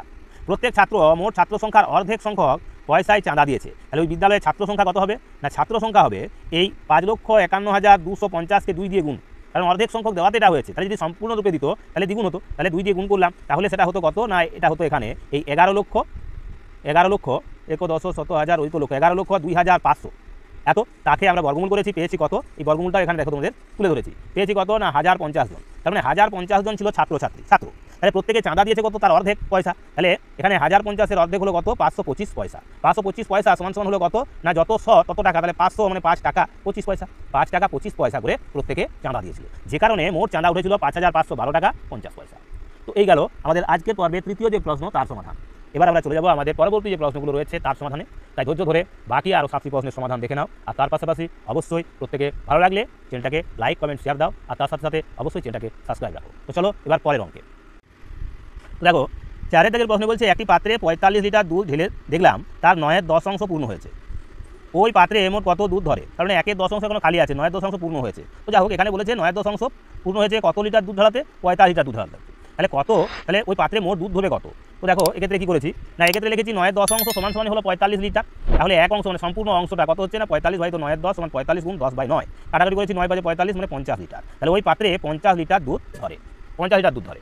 এবার দেখো 5-এর দাগের প্রশ্নে কী বলা ছিল, 5-এর দাগের প্রশ্নে বলা ছিল 289 মৌলিক সংখ্যা কিনা নির্ণয় করো। এটা মৌলিক সংখ্যা কি সংখ্যা নয় তা নির্ণয় করতে বলেছে। তো এক্ষেত্রে কী লিখেছি না 17 দিয়ে 17 এর উৎপাদক আছে, 17 17 হয় 289, তাহলে 289 এর উৎপাদক হচ্ছে কি 1 17 এবং 289, তাই 289 মৌলিক সংখ্যা নয়, মৌলিক সংখ্যা সেটাই হবে, মৌলিক সংখ্যা কাকে বলে না, যে সংখ্যার কেবলমাত্র দুটো উৎপাদক থাকে, যার উৎপাদক সংখ্যা হবে 2টি, কিন্তু এখানে 2-এর বেশি আছে, 2-এর বেশি মানে এটা হলো কি যৌগিক সংখ্যা, তাই 289 সংখ্যাটা হলো আমাদের যৌগিক সংখ্যা।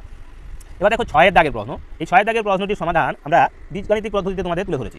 এখানে বলা রয়েছে 3টি সংখ্যার গুণফল 441, 3টে সংখ্যার গুণফল 441, প্রথমটি দ্বিতীয়ের 3 গুণ এবং প্রথম ও দ্বিতীয়ের সমষ্টি হলো 28, সংখ্যা 3টি নির্ণয় করো। তাহলে গুণফল দেওয়া আছে, প্রথমটা বলেছে দ্বিতীয়টা 3 গুণ এবং প্রথম ও দ্বিতীয়ের সমষ্টি বলে দেওয়া আছে 28, তাহলে সংখ্যা 3টা আমাদের নির্ণয় করতে বলেছে। তো এক্ষেত্রে বীজগাণিতিক পদ্ধতিতে আমরা এর সমাধান করেছি। দেখো এখানে লিখে নিয়েছি, ধরি দ্বিতীয় সংখ্যা, এখানে দ্বিতীয় সংখ্যা ধরেছি x, তাহলে প্রথম সংখ্যাটা কী হবে না তার 3 গুণ, তাহলে 3 × x সমান সমান হলো 3x, দ্বিতীয় সংখ্যা ধরে নিয়ে প্রথম সংখ্যা বার করে নিলাম। এবার প্রথম আর দ্বিতীয় যে সমষ্টি সেটাও শর্তে রয়েছে কি না 28, তাহলে শর্তে লিখলাম 3x + x সমান হয়েছে 28, তাহলে 4x = 28, তাহলে x সমান কত 4 7 28, তাহলে x সমান 7। x কি ছিল দ্বিতীয় সংখ্যা, তার দ্বিতীয় সংখ্যা যখন 7 তাহলে প্রথম সংখ্যা কত হবে তার 3 গুণ, তাহলে 7 গুণ 3 = 21। এবার তৃতীয় সংখ্যা কত হবে না তৃতীয় সংখ্যাটা হবে তাদের তিনটে সংখ্যা যে গুণফল অর্থাৎ 441, তাকে আমরা এই প্রথম এবং দ্বিতীয় সংখ্যার গুণফল দিয়ে ভাগ করব। তাহলে প্রথম সংখ্যাটা ছিল 21 আর দ্বিতীয় সংখ্যাটা ছিল 7, তাদের গুণফল দিয়ে ভাগ মানে 147 দিয়ে ভাগ করেছি। তাহলে 441কে 147 দিয়ে ভাগ করলে হবে কত 3, এই 3ই হলো তৃতীয় সংখ্যা। তাহলে সংখ্যা তিনটা কি পেলাম না প্রথম সংখ্যা পেলাম আমরা 21, দ্বিতীয় সংখ্যা পেয়েছি 7 এবং তৃতীয় সংখ্যা পেয়েছি 3। তো এই হলো আমাদের আজকের পর্বের ষষ্ঠতম যে প্রশ্নের সমাধান তা করে দিলাম। এবার আমরা চলে যাচ্ছি দেখো 7 দাগের প্রশ্নের সমাধানে। 7 দাগের প্রশ্নে রয়েছে কি, এখানে বলা রয়েছে এক ব্যক্তি 3 মাসে মাসের আয় 4 মাসে ব্যয় করে, 3 মাসে যেটা আয় করছে 4 মাসে ব্যয় করে, বছরের শেষে তার 1050 টাকা সঞ্চয় হলে তার মাসিক আয় কত। যদিও এটা খুব সহজেই অঙ্কটা হয়ে যাবে সমাধান, তবুও আমরা আগে যে অঙ্কটা করেছিলাম মানে আগে এরকম ধরনের অর্থাৎ আমাদের যে 3 দাগে তোমাদের টেস্ট পেপারের প্রশ্নপত্রের সমাধান করেছিলাম সেখানে কিন্তু একটা এরকম ধরনের প্রশ্নের সমাধান করেছিলাম, এই পদ্ধতিটাকে একটু আমরা ঘুরিয়েছি, তো সেইভাবে সমাধান করার চেষ্টা করেছি। দেখো আশা করি বুঝতে পারবে। তো কী করেছি দেখো, এখানে লিখেছি 3 মাসের আয় সমান 4 মাসের ব্যয়, তাহলে 12 মাসের বা 1 বছরের আয় 3 4 12 অর্থাৎ 4 দিয়ে গুণ হচ্ছে, তাহলে 4 মাসের আয়টা ব্যয়টা কী হয়ে যাবে 4 4 তখন 16, অর্থাৎ এই 12 মাসটাকে হয়েছে 3 মাস থেকে 12 মাস মানে 4 দিয়ে গুণ, এখানেও 4 দিয়ে গুণ করলে হবে, তার মানে কি 16 মাসের ব্যয়, এভাবে লিখতে পারি। তাহলে বার্ষিক সঞ্চয় কত হচ্ছে, তার মানে 1 বছরের আয় দিয়ে মানে 12 মাসের আয় দিয়ে 16 মাসের ব্যয় হয়, 16 মাসে খরচ করতে পারে, তাহলে বার্ষিক সঞ্চয় হবে কত না 4 মাস, 4 মাসের ব্যয়টা সঞ্চয় হয়ে যাচ্ছে। তাহলে 4 মাসের ব্যয়টা কত ছিল বলেছিল 3 মাসের যেটা ব্যয় আয় সেটাই হলো 4 মাসের ব্যয়, তাহলে ব্যয় বানানটা এখানে ভুল আছে, ব্যয়, তাহলে 3 মাসের আয় কত হবে না 1050 টাকা, 4 মাসের এই টাকাটাই তো ছিল ব্যয়, তাহলে ওই ব্যক্তির মাসিক আয় কত হবে না মাসিক আয় হবে 350 ভাজিত 3 সমান 350 টাকা, এই 1050 ভাজিত 3 সমান হলো 350 টাকা। তাহলে ওই ব্যক্তি মাসে আয় করবে কত না 350 টাকা, মাসে যদি আয় করে তবেই সে 350 টাকা মাসে আয় করলে তবেই সে বছরে সঞ্চয় করবে এই 1050 টাকা, অর্থাৎ 3 মাসের আয় দিয়ে সে 4 মাসের ব্যয় করতে পারবে। তো চলো এবার আমরা চলে যাবো বাকি যে প্রশ্নগুলো রয়েছে, আরও 3টি প্রশ্ন তার সমাধানে। তার আগে আবারও বলবো যে অবশ্যই ধৈর্য ধরে সম্পূর্ণ ভিডিওটা দেখো, তার পাশাপাশি অবশ্যই প্রত্যেকের চ্যানেলটাকে সাবস্ক্রাইব রাখো। তো চলো পরের অঙ্কে। এবার দেখো 8 দাগের প্রশ্ন, এখানে বলা রয়েছে যখন 1 কুইন্টাল গুড়ের দর 1200 টাকা তখন 5 কুইন্টাল গুড় কিনলাম, বিক্রি করার সময় দেখা গেল যে প্রতি কুইন্টালে 2 কিলোগ্রাম করে গুড় কমে গেছে, 2 কিলোগ্রাম করে গুড় কমে গেছে, 14 টাকা 30 পয়সা কিলোগ্রাম দরে বিক্রি করলে আমার মোট কত লাভ বা ক্ষতি হবে।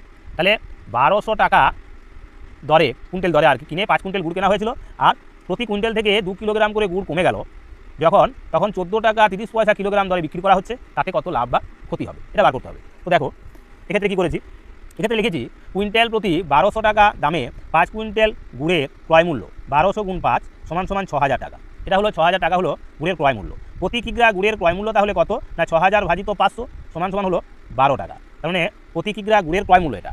এখন প্রতি কুইন্টালে 2 কিলোগ্রাম করে যদি গুড় কমে তাহলে 5 কুইন্টালে গুড় কমবে কত, 5 গুণ 2 সমান 10 কিগ্রা কমে গেল, তাহলে ছিল আমাদের কত কুইন্টাল না ছিল আমাদের 5 কুইন্টাল মানে 500 কেজি, তার থেকে 10 কিগ্রা বাদ, তাহলে এখন মোট গুড় হলো কত 490 কিগ্রা।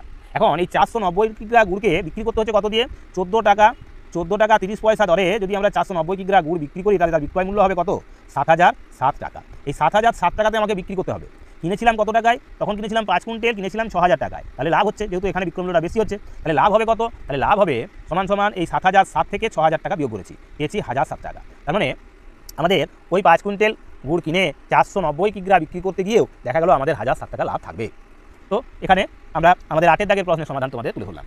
এবার দেখো 9 দাগের প্রশ্ন, 9 দাগের প্রশ্নে কী বলেছে, এখানে বলা রয়েছে একজন গোয়ালা প্রতি লিটার 12 টাকা 50 পয়সা দরে 4 লিটার দুধ কিনে প্রতি লিটার 11 টাকা 60 পয়সা দরে বিক্রি করে 19 টাকা 60 পয়সা লাভ হলো, সে কত জল মিশিয়েছিল। তাহলে এখানে 12 টাকা 50 পয়সা দরে 4 কিগ্রা দুধ কিনেছিল, সেটাতে কিছু জল মিশিয়েছে, তারপর 11 টাকা 60 পয়সা দরে বিক্রি করেছে, অর্থাৎ যে দামে কিনেছিল তার থেকেও কমে বিক্রি করেছে এবং দেখা যাচ্ছে তাতে 19 টাকা 60 পয়সা তার লাভ থাকছে, তাহলে সে কত জল মিশিয়েছিল এটা আমাদের নির্ণয় করতে হবে। তো দেখো এই অত্যন্ত গুরুত্বপূর্ণ অঙ্কটির সমাধান আমরা কীভাবে করে দিয়েছি।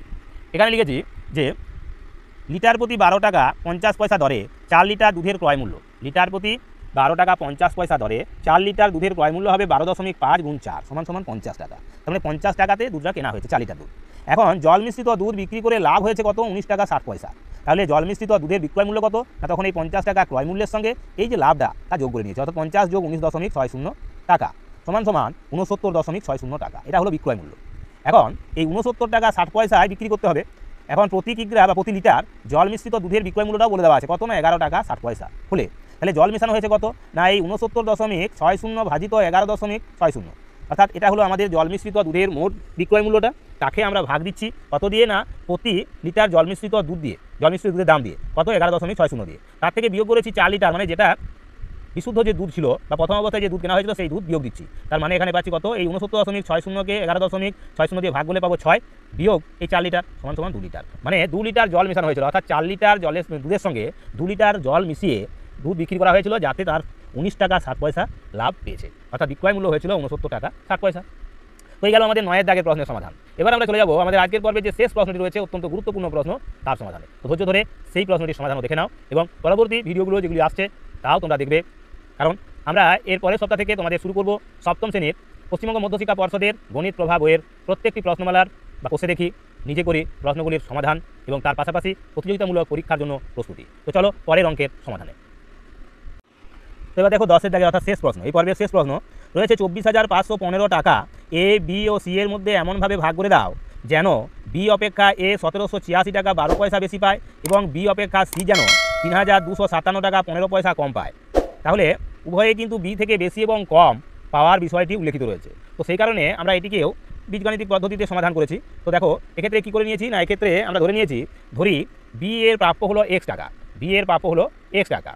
তাহলে এ পাবে কত টাকা না, যেহেতু বি এর এক্স টাকা, তাহলে এ পাবে তার চেয়ে 1786.12 টাকা বেশি, তাই 1786.12 এর সঙ্গে এক্স যোগ করা হয়েছে, এই টাকাটা পাবে এ। সি পাবে কত না, সি পাবে বি এর থেকে 3,257 টাকা 15 পয়সা কম, তার মানে এক্স বিয়োগ 3,257 বিয়োগ 15 টাকা। এখন এই যে তিনজনের যে টাকাটা সেটা কত হবে না, সেটা হবে 24,515 টাকা। তার মানে এর টাকা যোগ বি এর টাকা যোগ সি এর টাকা। এর টাকা এখানে বি এর টাকা ছিল এক্স, এর টাকা ছিল 1786.12 যোগ এক্স যোগ সি এর টাকা হলো কত এক্স মাইনাস 3,257.15, এগুলো যোগফল সমান সমান হবে 24,515। এই সমাধানটা লিখব। তাহলে এবার আমরা এই বন্ধনীগুলো ভেঙে নিয়েছি, এক্স প্লাস 1786.12 যোগ এক্স প্লাস এক্স মাইনাস 3,257.15 সমান 24,515। এখন এই এক্স এক্স এক্স মিলে হলো 3x মাইনাস কী হবে না, এই 3,257.15 থেকে 1786.12 বিয়োগ করে পেয়েছি 1471.03 সমান সমান 24,515। তাহলে 3x সমান 24,551 সঙ্গে এটা যেহেতু বাঁ দিক থেকে ডান দিকে এনেছি তাই যোগ হয়ে গেছে 1471.03। তাহলে 3x সমান সমান আমরা পেয়েছি কত না 25,986.03। এখন x সমান তাহলে কত না 3 দিয়ে ভাগ হচ্ছে, 3 দিয়ে ভাগ করে কী পেয়েছি না 3 দিয়ে ভাগ করে পেয়েছি 8,662.01 এই টাকাটা। তাহলে বি এর প্রাপ্য হলো 8,662.01 টাকা, আর এর প্রাপ্য হবে তার থেকে বেশি কত টাকা না 1786.12 টাকা বেশি, তাই যোগ করে নিয়েছি 8,662.01 সঙ্গে যোগ করেছি 1,786.12 সমান পেয়েছি 10,448.13 টাকা। এটা হলো এ এর প্রাপ্য। আর সি এর প্রাপ্য কী হবে না বি এর চেয়ে কম হবে, কত কম হবে না 3,257.15, তাই এটা আমরা কী করেছি না বিয়োগ করেছি। তাহলে বিয়োগ করে কী পেলাম না, এখানে বিয়োগ করে পেয়েছি 5,404.86 টাকা, মানে 5,404 টাকা আর 86 পয়সা। তাহলে এ পেলো যেখানে 10,448 টাকা 13 পয়সা, বি পেয়েছে সেখানে 8,662 টাকা 1 পয়সা এবং সি সেখানে পেলো 5,404 টাকা 86 পয়সা। তো এই ছিল আমাদের আজকের শেষ যে টেস্ট পেপারের প্রশ্নপত্র, অর্থাৎ টেস্ট পেপার 5-এর যে প্রশ্নপত্র রয়েছে তার 10টি যে প্রশ্ন তার সমাধান নিয়ে। তো আজকের পর্বে আমরা যে 10টি গুরুত্বপূর্ণ প্রশ্নের সমাধান করব, তোমরা সেই প্রশ্নগুলো দেখতে পাচ্ছ এখানে, তার প্রত্যেকটির সমাধান তুলে ধরা হবে। তাই অবশ্যই ধৈর্য ধরে সম্পূর্ণ ভিডিওটা দেখো এবং সেই সঙ্গে ভালো লাগলে ভিডিওটাকে লাইক কমেন্ট শেয়ার করে অন্যান্য বন্ধুবান্ধবদের মধ্যে ছড়িয়ে দাও। তার পাশাপাশি অবশ্যই এই চ্যানেলটাকে সকলে সাবস্ক্রাইব করে রাখো। তো চলো দেখো আজকের প্রথম প্রশ্নে যেটা দেওয়া রয়েছে 777/278/379কে 358 দিয়ে গুণ করে গুণফল মিশ্র ভগ্নাংশ রূপে প্রকাশ করো। এই প্রশ্নের সমাধান করতে হবে। যদিও এই ধরনের অঙ্ক সংক্ষেপে করার বেশ কিছু ট্রিক্স থাকে, তো আমরা এখানে সেই রকম কোনো ট্রিক্স এখানে ব্যবহার করছি না, শুধুমাত্র এদের যেভাবে গুণ করতে বলা আছে এবং মিশ্র ভগ্নাংশে প্রকাশ করতে বলা আছে, তো আমরা সেই কতটা সহজে এটা করা যায় সেটা তোমাদের দেখিয়েছি। তো দেখো এক্ষেত্রে দেখো এই 777/278 ইন্টু 358 লিখেছি। এখন এই 777কে পূর্ণ সংখ্যাটাকে পূর্ণ সংখ্যায় রেখে দিয়েছি আলাদাভাবে, যোগ ভগ্নাংশ আকারে রেখেছি এখানে 278/379। এই সম্পূর্ণ অংশটাকে এখন 358 দিয়ে গুণ দিয়েছি। এবার এই 777কে 358 দিয়ে গুণ, এখানে তোমাদের গুণও করে দিয়েছি রাফে। 358কে 757 দিয়ে গুণ করে আমরা পেয়েছি কত না, এখানে পেয়েছি 27,08,166 এটা পেয়েছি। এবার এখানে এই গুণ করে 777কে 358 দিয়ে গুণ করে এটা বসিয়ে নিয়েছি, যোগ এবার এই 278/379-কে 358 দিয়ে গুণ করতে হবে, তার মানে 278-কে 358 দিয়ে গুণ। এখানে এই গুণটা করেছি, পেয়েছি কত না 99,524। তো দেখো লিখেছি আমরা যোগ চিহ্ন দিয়ে 99,524 বাই নিচে হর আকারে ছিল কত না 379, তাই 379 লিখেছি। এখন এই সংখ্যাটা অর্থাৎ এই 27,08,166 যোগ এবার এই 99,524-কে 379 দিয়ে ভাগ করেছি। এখানে তোমাদের ভাগ অঙ্কটাও করে দেখিয়েছি। পেয়েছি কত, এটা পেয়েছি আমরা ভাগফল পেয়েছি আমরা 262। তাহলে যোগ 262 যোগ কত আছে না পূর্ণ রয়েছে 226, তাহলে 226 হয়ে গেল লব, আর এই 379 হয়ে গেল হর। এবার এই 27,08,166 সঙ্গে 262 যোগ করে হয়ে গেল 27,08,428 পূর্ণ 226-এর 379। তো এটা হলো আমাদের এই প্রথম যে প্রশ্নটা তার সমাধান। তাহলে প্রথমে আমরা এদের গুণ করে নিয়েছি, গুণ করার পর কী করেছি না মিশ্র ভগ্নাংশে প্রকাশ করেছি। তো তার জন্য আমরা এই রাফে দেখিয়ে দিয়েছি কীভাবে গুণ এবং ভাগ অঙ্কটা করেছি, তাও তোমাদের তুলে ধরলাম। এবার দেখো পরবর্তী যে প্রশ্ন, অর্থাৎ 2-এর দাগের প্রশ্ন। এখানে কি বলা ছিল না, এখানে বলা ছিল কত টাকার 5/8 সমস্ত টাকা অপেক্ষা 6 টাকা কম। তাহলে সমস্ত টাকা অপেক্ষা বলেছে 6 টাকা কম। এই প্রশ্নটার সমাধান আমরা পাটিগণিতের পাশাপাশি বীজগণিতের সূত্র প্রয়োগ করেও কিন্তু অঙ্কগুলো সমাধান করার চেষ্টা করেছি বা করে দিয়েছি, যাতে করে তোমাদের বুঝতে সুবিধা হয়। তো দেখো এক্ষেত্রে কী করেছি, এক্ষেত্রে ধরে নিয়েছি সমস্ত টাকা সমান কত না, সমস্ত টাকা সমান এখানে ধরে নিয়েছি x টাকা, সমস্ত টাকাটা x। তাহলে বলা ছিল কি না তার 5/8 সমস্ত টাকার, তাহলে যত অংশ টাকাটা সেটার 5/8 সমান হবে কি না সমস্ত টাকার থেকে 6 টাকা কম, তাহলে অপেক্ষা কম। সেই জন্য x - 6 এটা এখানে সমীকরণ আকারে সমাধান করেছি। তাহলে x × 5/8 সমান x - 6, তাহলে 5x/8 সমান x - 6। এখন এটা গুণ করেছি, 8x মাইনাস হলো 48 আর এটা হলো 5x, তাহলে 8x - 5x সমান 48। তাহলে 8x থেকে 5x চলে গেলে থাকছে কত না 3x সমান 48, x সমান হবে 3 × 16 48, অর্থাৎ x এর মান হলো এখানে 16। তাহলে নির্ণীয় টাকা সমান কত না 16 টাকা। তার মানে এই 16 টাকার 5/8 যা তাই হবে কি না বলেছে 6 টাকা কম, অর্থাৎ 16 টাকা থেকে 6 টাকা যদি কম করি সেই টাকাটা সমান, অর্থাৎ 5/8 মানে 8 × 16 অর্থাৎ 10 টাকা হচ্ছে। আবার 16 টাকা থেকে যদি 6 টাকা বিয়োগ করি তাহলে হবে 10 টাকা। তাহলে আমাদের এই দ্বিতীয় অঙ্কটির সমাধানও হয়ে গেল। এবার দেখো তৃতীয় প্রশ্ন।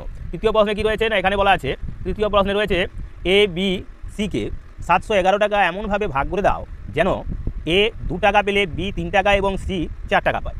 তাহলে এটা শর্ত বলে দেওয়া আছে যে A B C এ পাওয়ার মানে ভাগ হারটি বলে দেওয়া আছে, কত টাকা ভাগ করতে হবে না 711 টাকাতে। তো দেখো এই প্রশ্নের সমাধান কীভাবে করা হয়েছে, এক্ষেত্রে আমরা লিখে নিয়েছি কি না, এক্ষেত্রে লিখেছি A যখন 2 টাকা পায়, B পাবে 3 টাকা, C পাবে 4 টাকা। তার মানে ক টাকার ভাগ এটা হলো তাহলে 2 + 3 + 4, তার মানে A B C মোট 9 টাকা। সেই 9 টাকার ভাগে A পাবে 2 টাকা, B পাবে 3 টাকা, C পাবে 4 টাকা। এখন আমাদের ভাগ করতে হবে কত টাকায় 711 টাকা। তাহলে 711 টাকার মধ্যে A পাবে কত না 2/9, যেহেতু ভাগাটা এখানে 9 টাকা ছিল, মোট টাকাটা ছিল 9 টাকা, তার ভাগে পাবে 2 টাকা। তাহলে 9 টাকার মধ্যে 2 টাকা পায়, তাহলে 711 টাকার মধ্যে কত পাচ্ছে, কাটাকাটি করে পেয়েছি 79কে আমরা 2 দিয়ে গুণ করে পেলাম 158 টাকা। তার মানে A পাবে 158 টাকা। আর এই 711 টাকার মধ্যে থেকে B পাবে কত না, এক্ষেত্রে এখানেও 9 দিয়ে কাটাকুটি করেছি, 79কে 3 দিয়ে গুণ করে পেয়েছি 237 টাকা। তাহলে B পাবে এখানে 237 টাকা। আর C পাবে কত না 711 টাকার মধ্যে C পাবে 4 এর 9 গুণ 711 কাটাকুটি করে পেয়েছি আমরা 316 টাকা। তাহলে 316 টাকা পেলো কে না এখানে C পাবে। তো এইভাবে আমরা প্রথমে যে শর্তে ভাগ করেছে সেই শর্তে আমরা পাটিগণিতের নিয়মে সব টাকাগুলো যোগ করে নিলাম, অর্থাৎ A B C যে শর্তটা বলা আছে। তাহলে মোট যে টাকাটা সেই অনুসারে তাদের ভাগ হার তৈরি করে আমরা 711 টাকাকে ভাগ করে দিলাম। তো এই গেল আমাদের আজকের পর্বের অত্যন্ত গুরুত্বপূর্ণ প্রথম 3টি প্রশ্ন। ঠিক এরকমই গুরুত্বপূর্ণ আরও 7টি প্রশ্ন রয়েছে যা তোমাদের এই পর্বের মাধ্যমেই আমরা তুলে ধরবো, এবং তার পাশাপাশি এই প্রশ্নমালাটির অর্থাৎ বিবিধ প্রশ্নমালার যে টেস্ট পেপারের 5টি প্রশ্নপত্র ছিল সেই 5টি প্রশ্নপত্রেরও কিন্তু সারা হবে। তার পাশাপাশি তোমাদের বলে রাখি আগামী সপ্তাহ থেকেই তোমাদের এই চ্যানেলের মাধ্যমেই তোমরা দেখতে পাবে অতি সংক্ষিপ্তধর্মী ও বিষয়মুখী যে প্রশ্নমালা, অর্থাৎ প্রশ্নমালা 25-এ যে প্রশ্নমালা রয়েছে সেই প্রশ্নমালাটির সমাধানও, এই যে প্রশ্নমালা তারও সমাধান কিন্তু আমরা তুলে ধরবো আমাদের এই চ্যানেলের মাধ্যমে, যা তোমরা অন্য কোনো চ্যানেলে এই প্রশ্নগুলোর সমাধান পাবে না। তো সেই কারণে অবশ্যই ধৈর্য ধরে বাকি অংশগুলোর যেমন সমাধান দেখবে, আগামী দিনেও ভিডিওগুলি প্রত্যেকে দেখে রাখবে, এই আশা ভরসা রেখে আমরা এগিয়ে যাব এবার পরবর্তী অঙ্কের সমাধানের দিকে। তো তার আগে আবার বলবো যে অবশ্যই ভিডিওটা ভালো লাগলে লাইক কমেন্ট শেয়ার করো, আর তার পাশাপাশি অবশ্যই প্রত্যেকের চ্যানেলটাকে সাবস্ক্রাইব করে রাখো। তো চলো এবার পরের অঙ্কের সমাধান। এবার দেখো 4 দাগের প্রশ্ন বলেছে অর্ণবের কাছে যত টাকা ছিল তার 0.75 খরচ করার পর অর্ণবের কাছে 40 টাকা অবশিষ্ট রইল। খরচ করার আগে অর্ণবের কাছে কত টাকা ছিল। তাহলে সমস্ত অংশটা যদি আমরা এক অংশ ধরে নিই, তো তার 0.75 খরচ হয়ে গেছে, বাকি যে অংশটা আছে সেটা সমান হচ্ছে কিন্তু এখানে টাকায় দেওয়া রয়েছে 40 টাকা অবশিষ্ট আছে। তাহলে খরচ করার আগে অর্ণবের কাছে কত টাকা ছিল, অর্থাৎ এক অংশটা সমান সমান কত টাকা সেটা আমাদের বার করতে হবে। তো এক্ষেত্রে দেখো কীভাবে করেছি সমাধান। এক্ষেত্রে প্রথমে ধরি অর্ণবের কাছে এক অংশ ছিল, খরচ হয়েছে কত 0.75 অংশ, তাহলে বাকি আছে কত না 1 - 0.75 অংশ সমান 0.25 অংশ এখনও বাকি আছে। এখন এই 0.75 অংশ সমান সমানই ভগ্নাংশ করলে কি হচ্ছে না 25/100 অংশ, 25/100 অংশ সমান 40 টাকা। তার মানে তাহলে এক অংশ মানে সমস্ত অংশ সমান কত না 40 × 25/100 সমান 40 গুণ 100/25, 25 4 100, তাহলে 4 4 16 মানে 160 টাকা। তাহলে খরচের আগে অর্ণবের কাছে 160 টাকা ছিল, এটা ছিল অর্ণবের কাছে। তো এই হলো আমাদের 4 দাগের যে প্রশ্ন তার সমাধান। ঠিক এরকমই এবার দেখো 5 দাগের প্রশ্ন। 5 দাগের প্রশ্নে কী বলা রয়েছে, এখানে বলা আছে 10 জন লোক যে কাজ 21 দিনে করে 14 জনে ওই কাজ কত দিনে করবে। তাহলে 10 জনে যে কাজটা 21 দিনে করছে, তাহলে 14 জনে সেই কাজ কত দিনে করবে। আমরা এইরকম অঙ্কগুলো তোমাদের এই চ্যানেলের মাধ্যমে স্টেজ আকারে তৈরি করে ঐকিক নিয়মের মাধ্যমে সমাধান করেছিলাম। এখানে ঐকিক নিয়মের মাধ্যমে সরাসরি সমাধান করে দিয়েছি। তাহলে 10 জন লোক কাজটি 21 দিনে করে, একজন লোক কাজটা করবে কত বেশি লাগবে দিন, তাই 21 গুণ 10। আর 14 জন লোক যখন কাজটা করবে তখন কী হবে, তাহলে 21 গুণ 10 বাই 14 কাটাকুটি করেছি আমরা। কীভাবে কাটাকুটি করেছি, 7 দিয়ে কেটেছি প্রথমে, 7 2 14, 7 3 21, এবার 2 5 10 হয়েছে, 5 3 15 দিনে। তার মানে 14 জন লোক যদি কাজটা করে তাহলে কাজটা করতে আমাদের 15 দিন লাগবে। কত দিন লাগবে, 15 দিন লাগবে। এবার দেখো 6 দাগের প্রশ্ন, অত্যন্ত সংক্ষিপ্তধর্মী একটি প্রশ্ন। সেখানে বলা আছে কোন অখণ্ড সংখ্যা 17 পূর্ণ 2/5 নিকটতম। তাহলে 17 পূর্ণ 2/5 নিকটতম, তাহলে 17 থেকে বড় এই সংখ্যাটা 17 পূর্ণ 2/5। তাহলে পূর্ণ সংখ্যাটা বা অখণ্ড সংখ্যাটা কী হবে, কাছাকাছি, সেটা হবে 17। তো এখানে সেই অর্থে আমরা এই 17 দাগ 6 দাগের প্রশ্নটিও সমাধান করে দিয়েছি। এবার দেখো 7 দাগের যে প্রশ্ন তার সমাধান। 7 দাগের প্রশ্নে কী রয়েছে না, এখানে বলা আছে কোন বৃহত্তম সংখ্যা দ্বারা 77, 61 ও 103কে ভাগ করলে যথাক্রমে 7, 1 ও 3 ভাগশেষ থাকবে। কোন বৃহত্তম সংখ্যা দ্বারা 77, 61 ও 103কে ভাগ করলে যথাক্রমে 7, 1 ও 3 ভাগশেষ থাকবে। তো এক্ষেত্রে কী করা হয়েছে না, প্রথমে আমরা কী করে নিয়েছি দেখো, প্রথমে আমরা 77 থেকে 7 বিয়োগ করেছি, পেয়েছি 70, 61 থেকে 1 বিয়োগ করে নিয়েছি, পেয়েছি 60, 103 থেকে 3 বিয়োগ করে নিয়েছি, পেয়েছি কত, 100। এখন এই 70, 60 এবং 100 এদের গসাগু কত হবে, গসাগু করলে হবে 10, 10 7 70, 10 6 60, 10 10 100। তাহলে এই 10ই হবে সেই কি না, সেই সংখ্যা অর্থাৎ বৃহত্তম সংখ্যা, যে সংখ্যা দিয়ে মানে এই 10 সংখ্যাটা দিয়ে 77কে ভাগ করলে 7 ভাগশেষ থাকবে, 61কে ভাগ করলে 1 ভাগশেষ থাকবে, এই 10 দিয়ে 103কে ভাগ করলে 3 ভাগশেষ থাকবে। তো এই গেল আমাদের 7 দাগের যে প্রশ্ন তার সমাধান। তাহলে সেই কারণে আমরা লিখেছি কি না, সেই কারণে আমরা লিখেছি 77, 61, 103 সংখ্যাগুলিকে 10 দ্বারা ভাগ করলে যথাক্রমে 7, 1, 3 দ্বারা 3 ভাগশেষ থাকবে। তাহলে 7 দাগের অঙ্কেরও সমাধান হয়ে গেল। এবার বাকি রইল আরও 3টি প্রশ্ন, তারও সমাধান আমরা আমাদের এই চ্যানেলের মাধ্যমে তুলে ধরবো। তার আগে আবারও তোমাদের স্মরণ করিয়ে দিই, এই চ্যানেলের মাধ্যমে আমরা সপ্তম শ্রেণীর যে গণিত প্রভা প্রশ্নগুলো রয়েছে বা তার দ্বিতীয় ইউনিট টেস্টের জন্য তোমাদের প্রস্তুতি, তাও আমরা আমাদের এই চ্যানেলের মাধ্যমে আগামী সপ্তাহ থেকেই শুরু করে দেবো। তার পাশাপাশি সেপ্টেম্বর মাস থেকে যে সমস্ত তোমাদের সেপ্টেম্বর মাসে মূলত যে সমস্ত প্রতিযোগিতামূলক পরীক্ষাগুলো অনুষ্ঠিত হয়, বিশেষ করে পশ্চিমবঙ্গ বিজ্ঞান মঞ্চ বা মেধা অন্বেষণ, ট্যালেন্ট সার্চ, নিখিলবঙ্গ, যে সমস্ত প্রশ্নগুলোর মানে প্রতিযোগিতামূলক পরীক্ষা হয়ে থাকে তারও সমাধান বা তারও প্রস্তুতি আমরা আর কিছুদিনের মধ্যেই তোমাদের এই চ্যানেলের মাধ্যমে তুলে ধরবো। তাই অবশ্যই এই চ্যানেলটিকে লক্ষ্য রাখো, আর তার পাশাপাশি অবশ্যই চ্যানেলটাকে সাবস্ক্রাইব করে ভিডিওগুলোকে লাইক, কমেন্ট, শেয়ার করে অন্যান্য বন্ধুবান্ধবদের মধ্যে ছড়িয়ে দাও। তো চলো এবার আমরা চলে যাবো পরের বাকি যে 3টি প্রশ্ন রয়েছে তার সমাধানে। এবার দেখো 8 দাগের প্রশ্ন। 8 দাগের প্রশ্নে কী রয়েছে, বলেছে দুটি সংখ্যার বড়টি ছোটটির 1/2 গুণ মানে 1.5 গুণ। সংখ্যা দুটির গুণফল 384। গুণফল বলেছে 384। সংখ্যা দুটি কী কী, তাহলে দুটো সংখ্যার মধ্যে বড়টা হচ্ছে ছোটটার 1.5 গুণ, সংখ্যা দুটোর গুণফল বলে দেওয়া আছে 384। তাহলে সংখ্যা দুটো কী কী হবে, অত্যন্ত গুরুত্বপূর্ণ প্রশ্ন। তো দেখো এর সমাধান আমরা কীভাবে করেছি। এখানে প্রথমে আমরা করেছি কি না, এখানে লিখেছি না, ধরি ছোটো সংখ্যাটা সমান x, তাহলে বড় সংখ্যাটা কী হবে না, তার 1.5 গুণ, তাহলে x ইন্টু 1/2, তাহলে কী হচ্ছে না x ইন্টু 3/2 সমান 3x/2। এটা হলো আমাদের বড় সংখ্যা আর এটা হলো আমাদের ছোটো সংখ্যা। এখন আরেকটি শর্ত এই প্রশ্নে বলা ছিল কি না, সংখ্যা দুটির গুণফল হলো 384। তাহলে আমরা এই ছোটো সংখ্যা আর এই বড় সংখ্যা অর্থাৎ x ইন্টু 3x/2 এদের গুণ করলে পাচ্ছি কত, 384, বা 3x² 2 সমান 384। তাহলে 3x² সমান কত হবে, 2 দিয়ে যদি গুণ করি, 2 4 8, 2 8 16, 2 3 6 7, অর্থাৎ 768। তাহলে 768 হচ্ছে 3x² সমান 768। x² সমান কী হবে, 768 ভাজিত 3, যেহেতু এখানে 3 গুণ ছিল আমরা 3 দিয়ে ভাগ করে দেবো। 3কে এখান থেকে বাঁ দিক থেকে ডান দিকে আনলাম, তাই সাইড চেঞ্জ করার পাশাপাশি আমরা তাকে সাইনও চেঞ্জ করে নিলাম, অর্থাৎ পেলাম 256। এখন x সমান তাহলে কী হবে, x² সমান তাহলে 56, অর্থাৎ বর্গ সংখ্যা হলো 256। x সমান তাহলে কত হবে না, 16 গুণ 16 সমান 256 হয়, তার মানে 16 হবে বর্গমূল। তাহলে এখানে x এর মান হলো 16। তাহলে x কে ছিল না, x ছিল ছোটো সংখ্যা, তাহলে ছোটো সংখ্যাটা হবে 16 আর বড় সংখ্যাটা হলো কত, 2 8 16, তাহলে 8 3 24, বড় সংখ্যাটা হবে আমাদের 24। তাহলে দুটো সংখ্যাই আমরা পেয়ে গেলাম। এই গেল আমাদের 8 দাগের যে প্রশ্ন তার সমাধান। এবার দেখো 9 দাগের প্রশ্ন কী রয়েছে, বলেছে দুর্ভিক্ষের সময় সরকার থেকে 480 টাকা 100 জন স্ত্রী পুরুষের মধ্যে এমনভাবে ভাগ করে দেওয়া হলো যে প্রত্যেক পুরুষ 6 টাকা এবং প্রত্যেক স্ত্রীলোক 4 টাকা পেল। তাদের মধ্যে কতজন পুরুষ ও কতজন স্ত্রীলোক ছিল। তাহলে 480 টাকা ছিল, 100 জন স্ত্রী পুরুষের মধ্যে ভাগ করে দেওয়ার কথা, সেখানে বলে দেওয়া আছে প্রত্যেক পুরুষ পাবে 6 টাকা আর প্রত্যেক স্ত্রীলোক পাবে 4 টাকা। তাহলে এখানে প্রশ্নে চাওয়া হচ্ছে যে কতজন পুরুষ এবং কতজন স্ত্রীলোক ছিল। তো দেখো এটিও আমরা বীজগণিতের সাহায্য নিয়ে অঙ্কটি সমাধান করেছি। তো এক্ষেত্রে আমরা লিখেছি কি না, এখানে লিখেছি দেখো যে ধরি পুরুষ সংখ্যা সমান সমান x জন, তাহলে স্ত্রীলোক সংখ্যা কত হবে না, মোট তো বলেছে স্ত্রী পুরুষ মিলে 100 জন, তাহলে x 100 মাইনাস x জন, এটা হলো আমাদের স্ত্রীলোক সংখ্যা। এখন শর্তে বলা ছিল কি না, পুরুষেরা পাবে 6 টাকা করে প্রত্যেক পুরুষ আর প্রত্যেক স্ত্রীলোক পাবে 4 টাকা করে। তাহলে প্রত্যেক পুরুষ যদি 6 টাকা করে পায় তাহলে x জন, তাহলে x ইন্টু 6 যোগ পুরুষ পেলাম স্ত্রীলোক সংখ্যা কত ছিল না 100 মাইনাস x, তাকে কত টাকা করে 4 টাকা করে, তাহলে গুণ 4 সমান সমান 480 টাকা। তাহলে এখন আমরা এই সরল অঙ্কটি সমাধান করছি। বাম পক্ষের কী রয়েছে না, 6x প্লাস 100 সঙ্গে 4 এর গুণ হয়ে 400 মাইনাস x এর সঙ্গে 4 গুণ হয়েছে -4x সমান 480। এখন আমরা এই এক্সগুলোকে বাঁ দিকে রেখে দিলাম আর তাহলে বাঁ দিকে রাখলে কী হচ্ছে, এখানে 6x থেকে 4x বিয়োগ, তাহলে 2x থাকে। 480 সঙ্গে আমরা কী করবো না, এই বাঁ দিকে থাকা 400 ডান দিকে নিয়ে গিয়ে বিয়োগ করে দিয়েছি। তাহলে x সমান পাচ্ছি কত না, বিয়োগ করে পেয়েছি 80, এটা পাবো আমরা 80 পেয়েছি। 80, সেই 80কে আমরা কী করেছি না, যেহেতু 2x সমান 80, তাহলে x সমান কী হবে, 80কে আবার 2 দিয়ে ভাগ হয়েছে, তাহলে সমান সমান পেলাম কত না 40। তাহলে 40, তাহলে এখানে x থেকে না x ছিল পুরুষের সংখ্যা, তাহলে পুরুষ সংখ্যা সমান সমান কত না 40 জন। তাহলে স্ত্রীলোক সংখ্যা কত হবে না, স্ত্রীলোক সংখ্যা হবে তাহলে 100 বিয়োগ x ছিল, তাহলে 100 বিয়োগ 40 সমান সমান হবে 60 জন। তাহলে পুরুষের সংখ্যা যেখানে হলো 40 জন, সেখানে স্ত্রীলোক সংখ্যা হলো 60 জন। তো এই গেল আমাদের 9 দাগে যে প্রশ্ন তার সমাধান। এবার আমরা চলে যাবো আমাদের আজকের পর্বে যে শেষ প্রশ্ন তার সমাধান। দেখো শেষ প্রশ্ন কী রয়েছে, বলছে কোনো গাড়ি 30 কিলোমিটার বেগে যায়, 30 কিলোমিটার বেগে যাচ্ছে এবং প্রতি 75 কিমি যাবার পর পেট্রোল নেবার জন্য আধ ঘন্টা করে থামে। 375 কিমি যেতে গাড়িটির কত সময় লাগবে? তাহলে একটা দূরত্ব অর্থাৎ 375 কিমি একটা রাস্তা, সেই রাস্তা কি মানে বেগে যাচ্ছে গাড়িটি যাচ্ছে 30 কিলোমিটার বেগে, কিন্তু তার সঙ্গে একটা শর্ত রয়েছে যে 75 কিমি যাবার পরেই কিন্তু সেই গাড়িকে পেট্রোল নেওয়ার জন্য গাড়িটা থামতে হচ্ছে এবং আধ ঘন্টা করে থামছে, তাহলে তার কত সময় লাগবে? তো দেখো এই অঙ্কের সমাধান কীভাবে করা হয়েছে।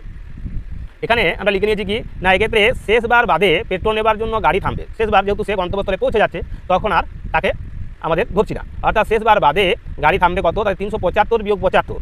এখানে 375 থেকে 75 অর্থাৎ শেষ 75 কিমি বাদ দিয়ে দিচ্ছি, তাকে 75 দিয়ে যদি ভাগ করি তাহলে কতবার থামবে সেটা পেয়ে যাবো। তাহলে পাচ্ছি কত, 300/75 সমান 4 বার। তাহলে 4 বার ওই শেষবার থামার আগে আরও 4 বার থামতে হবে, তার মানে 4 বার পেট্রোল নিতে হচ্ছে। সেই 4 বারের জন্য মোট কত সময় লাগবে? 4 বারে সময় লাগবে আধ ঘন্টা করে, তাই 4 গুণ 1 2 ঘন্টা মানে হলো 2 ঘন্টা, তাই 4 বারে সময় লাগবে কত, 2 ঘন্টা সময় লাগবে। এখন বলে দেওয়া আছে 30 কিমি বেগে যদি 375 কিমি যেতে, তাহলে সময় কত লাগবে সেটা বার করবো। এখন সময় সমান কি না, এখানে তার মানে এটাকে আমরা 30 কিমি যেতে 1 ঘন্টা লাগে, তাহলে 375 কিমি যেতে কত লাগবে না 1 গুণ 375/30, এখন কাটাকুটি করে পেয়েছি 125/10 মানে 12.5 ঘন্টা। তাহলে এটা হচ্ছে সময়টা লাগবে শুধু যাতায়াতের জন্য মানে যাওয়ার জন্য, আর এই যে সময়টা সেই সময়টা লাগছে কি না পেট্রোল নেওয়ার জন্য থামার জন্য। তাহলে মোট কত সময় লাগছে, গাড়িটির মোট সময় লাগবে তাহলে 12.5 যোগ 2 ঘন্টা সমান 14.5 ঘন্টা, 14.5 ঘন্টা। তো এই হলো আমাদের আজকের পর্বের বিবিধ প্রশ্নমালা। আশা করি প্রশ্নগুলোর সমাধান তোমাদের কাছে ভালো লাগলো। আগামী দিনে ঠিক এইরকমই গুরুত্বপূর্ণ কেশবচন্দ্র নাগের এই নতুন সংস্করণের বইয়েতে আর যে সমস্ত প্রশ্নগুলো রয়েছে তারও সমাধান আমরা আমাদের এই চ্যানেলের মাধ্যমেই তুলে ধরব। তার পাশাপাশি সপ্তম শ্রেণীর পশ্চিমবঙ্গ মধ্যশিক্ষা পর্ষদের যে গণিত প্রভা বইটি রয়েছে তার সমাধান এবং সেই সঙ্গে দ্বিতীয় ইউনিট টেস্টের আর কি প্রস্তুতি শুরু করে দেব। সেই সঙ্গে তোমরা বিভিন্ন প্রতিযোগিতামূলক পরীক্ষা যা মূলত সেপ্টেম্বর মাস করে তোমাদের হয়ে থাকে, সেই সমস্ত পরীক্ষার প্রস্তুতিও আমাদের এই চ্যানেলের মাধ্যমেই আমরা তোমাদের তুলে ধরব। তো আগামী দিনেও ঠিক একই রকমভাবে ভিডিও প্রত্যেকটি অঙ্ক তোমরা সম্পূর্ণরূপে দেখবে এই আশা ভরসা রেখে, এবং যারা দীর্ঘ সময় ধরে আমাদের ভিডিওগুলো দেখছো কিন্তু এখনও পর্যন্ত সাবস্ক্রাইব করনি তাদের বলবো অবশ্যই চ্যানেলটাকে সাবস্ক্রাইব করে রাখবে, আর যারা সাবস্ক্রাইব করে নিয়েছো তাদেরকে বলবো অসংখ্য ধন্যবাদ আমাদের সঙ্গে এইভাবে দীর্ঘ সময় ধরে থাকার জন্য। তার পাশাপাশি বলবো অবশ্যই যে ভিডিওগুলো প্রত্যেকটির সম্পূর্ণরূপে দেখুন। তো আজকের মতো এখানেই ভিডিওটা শেষ করছি। নমস্কার।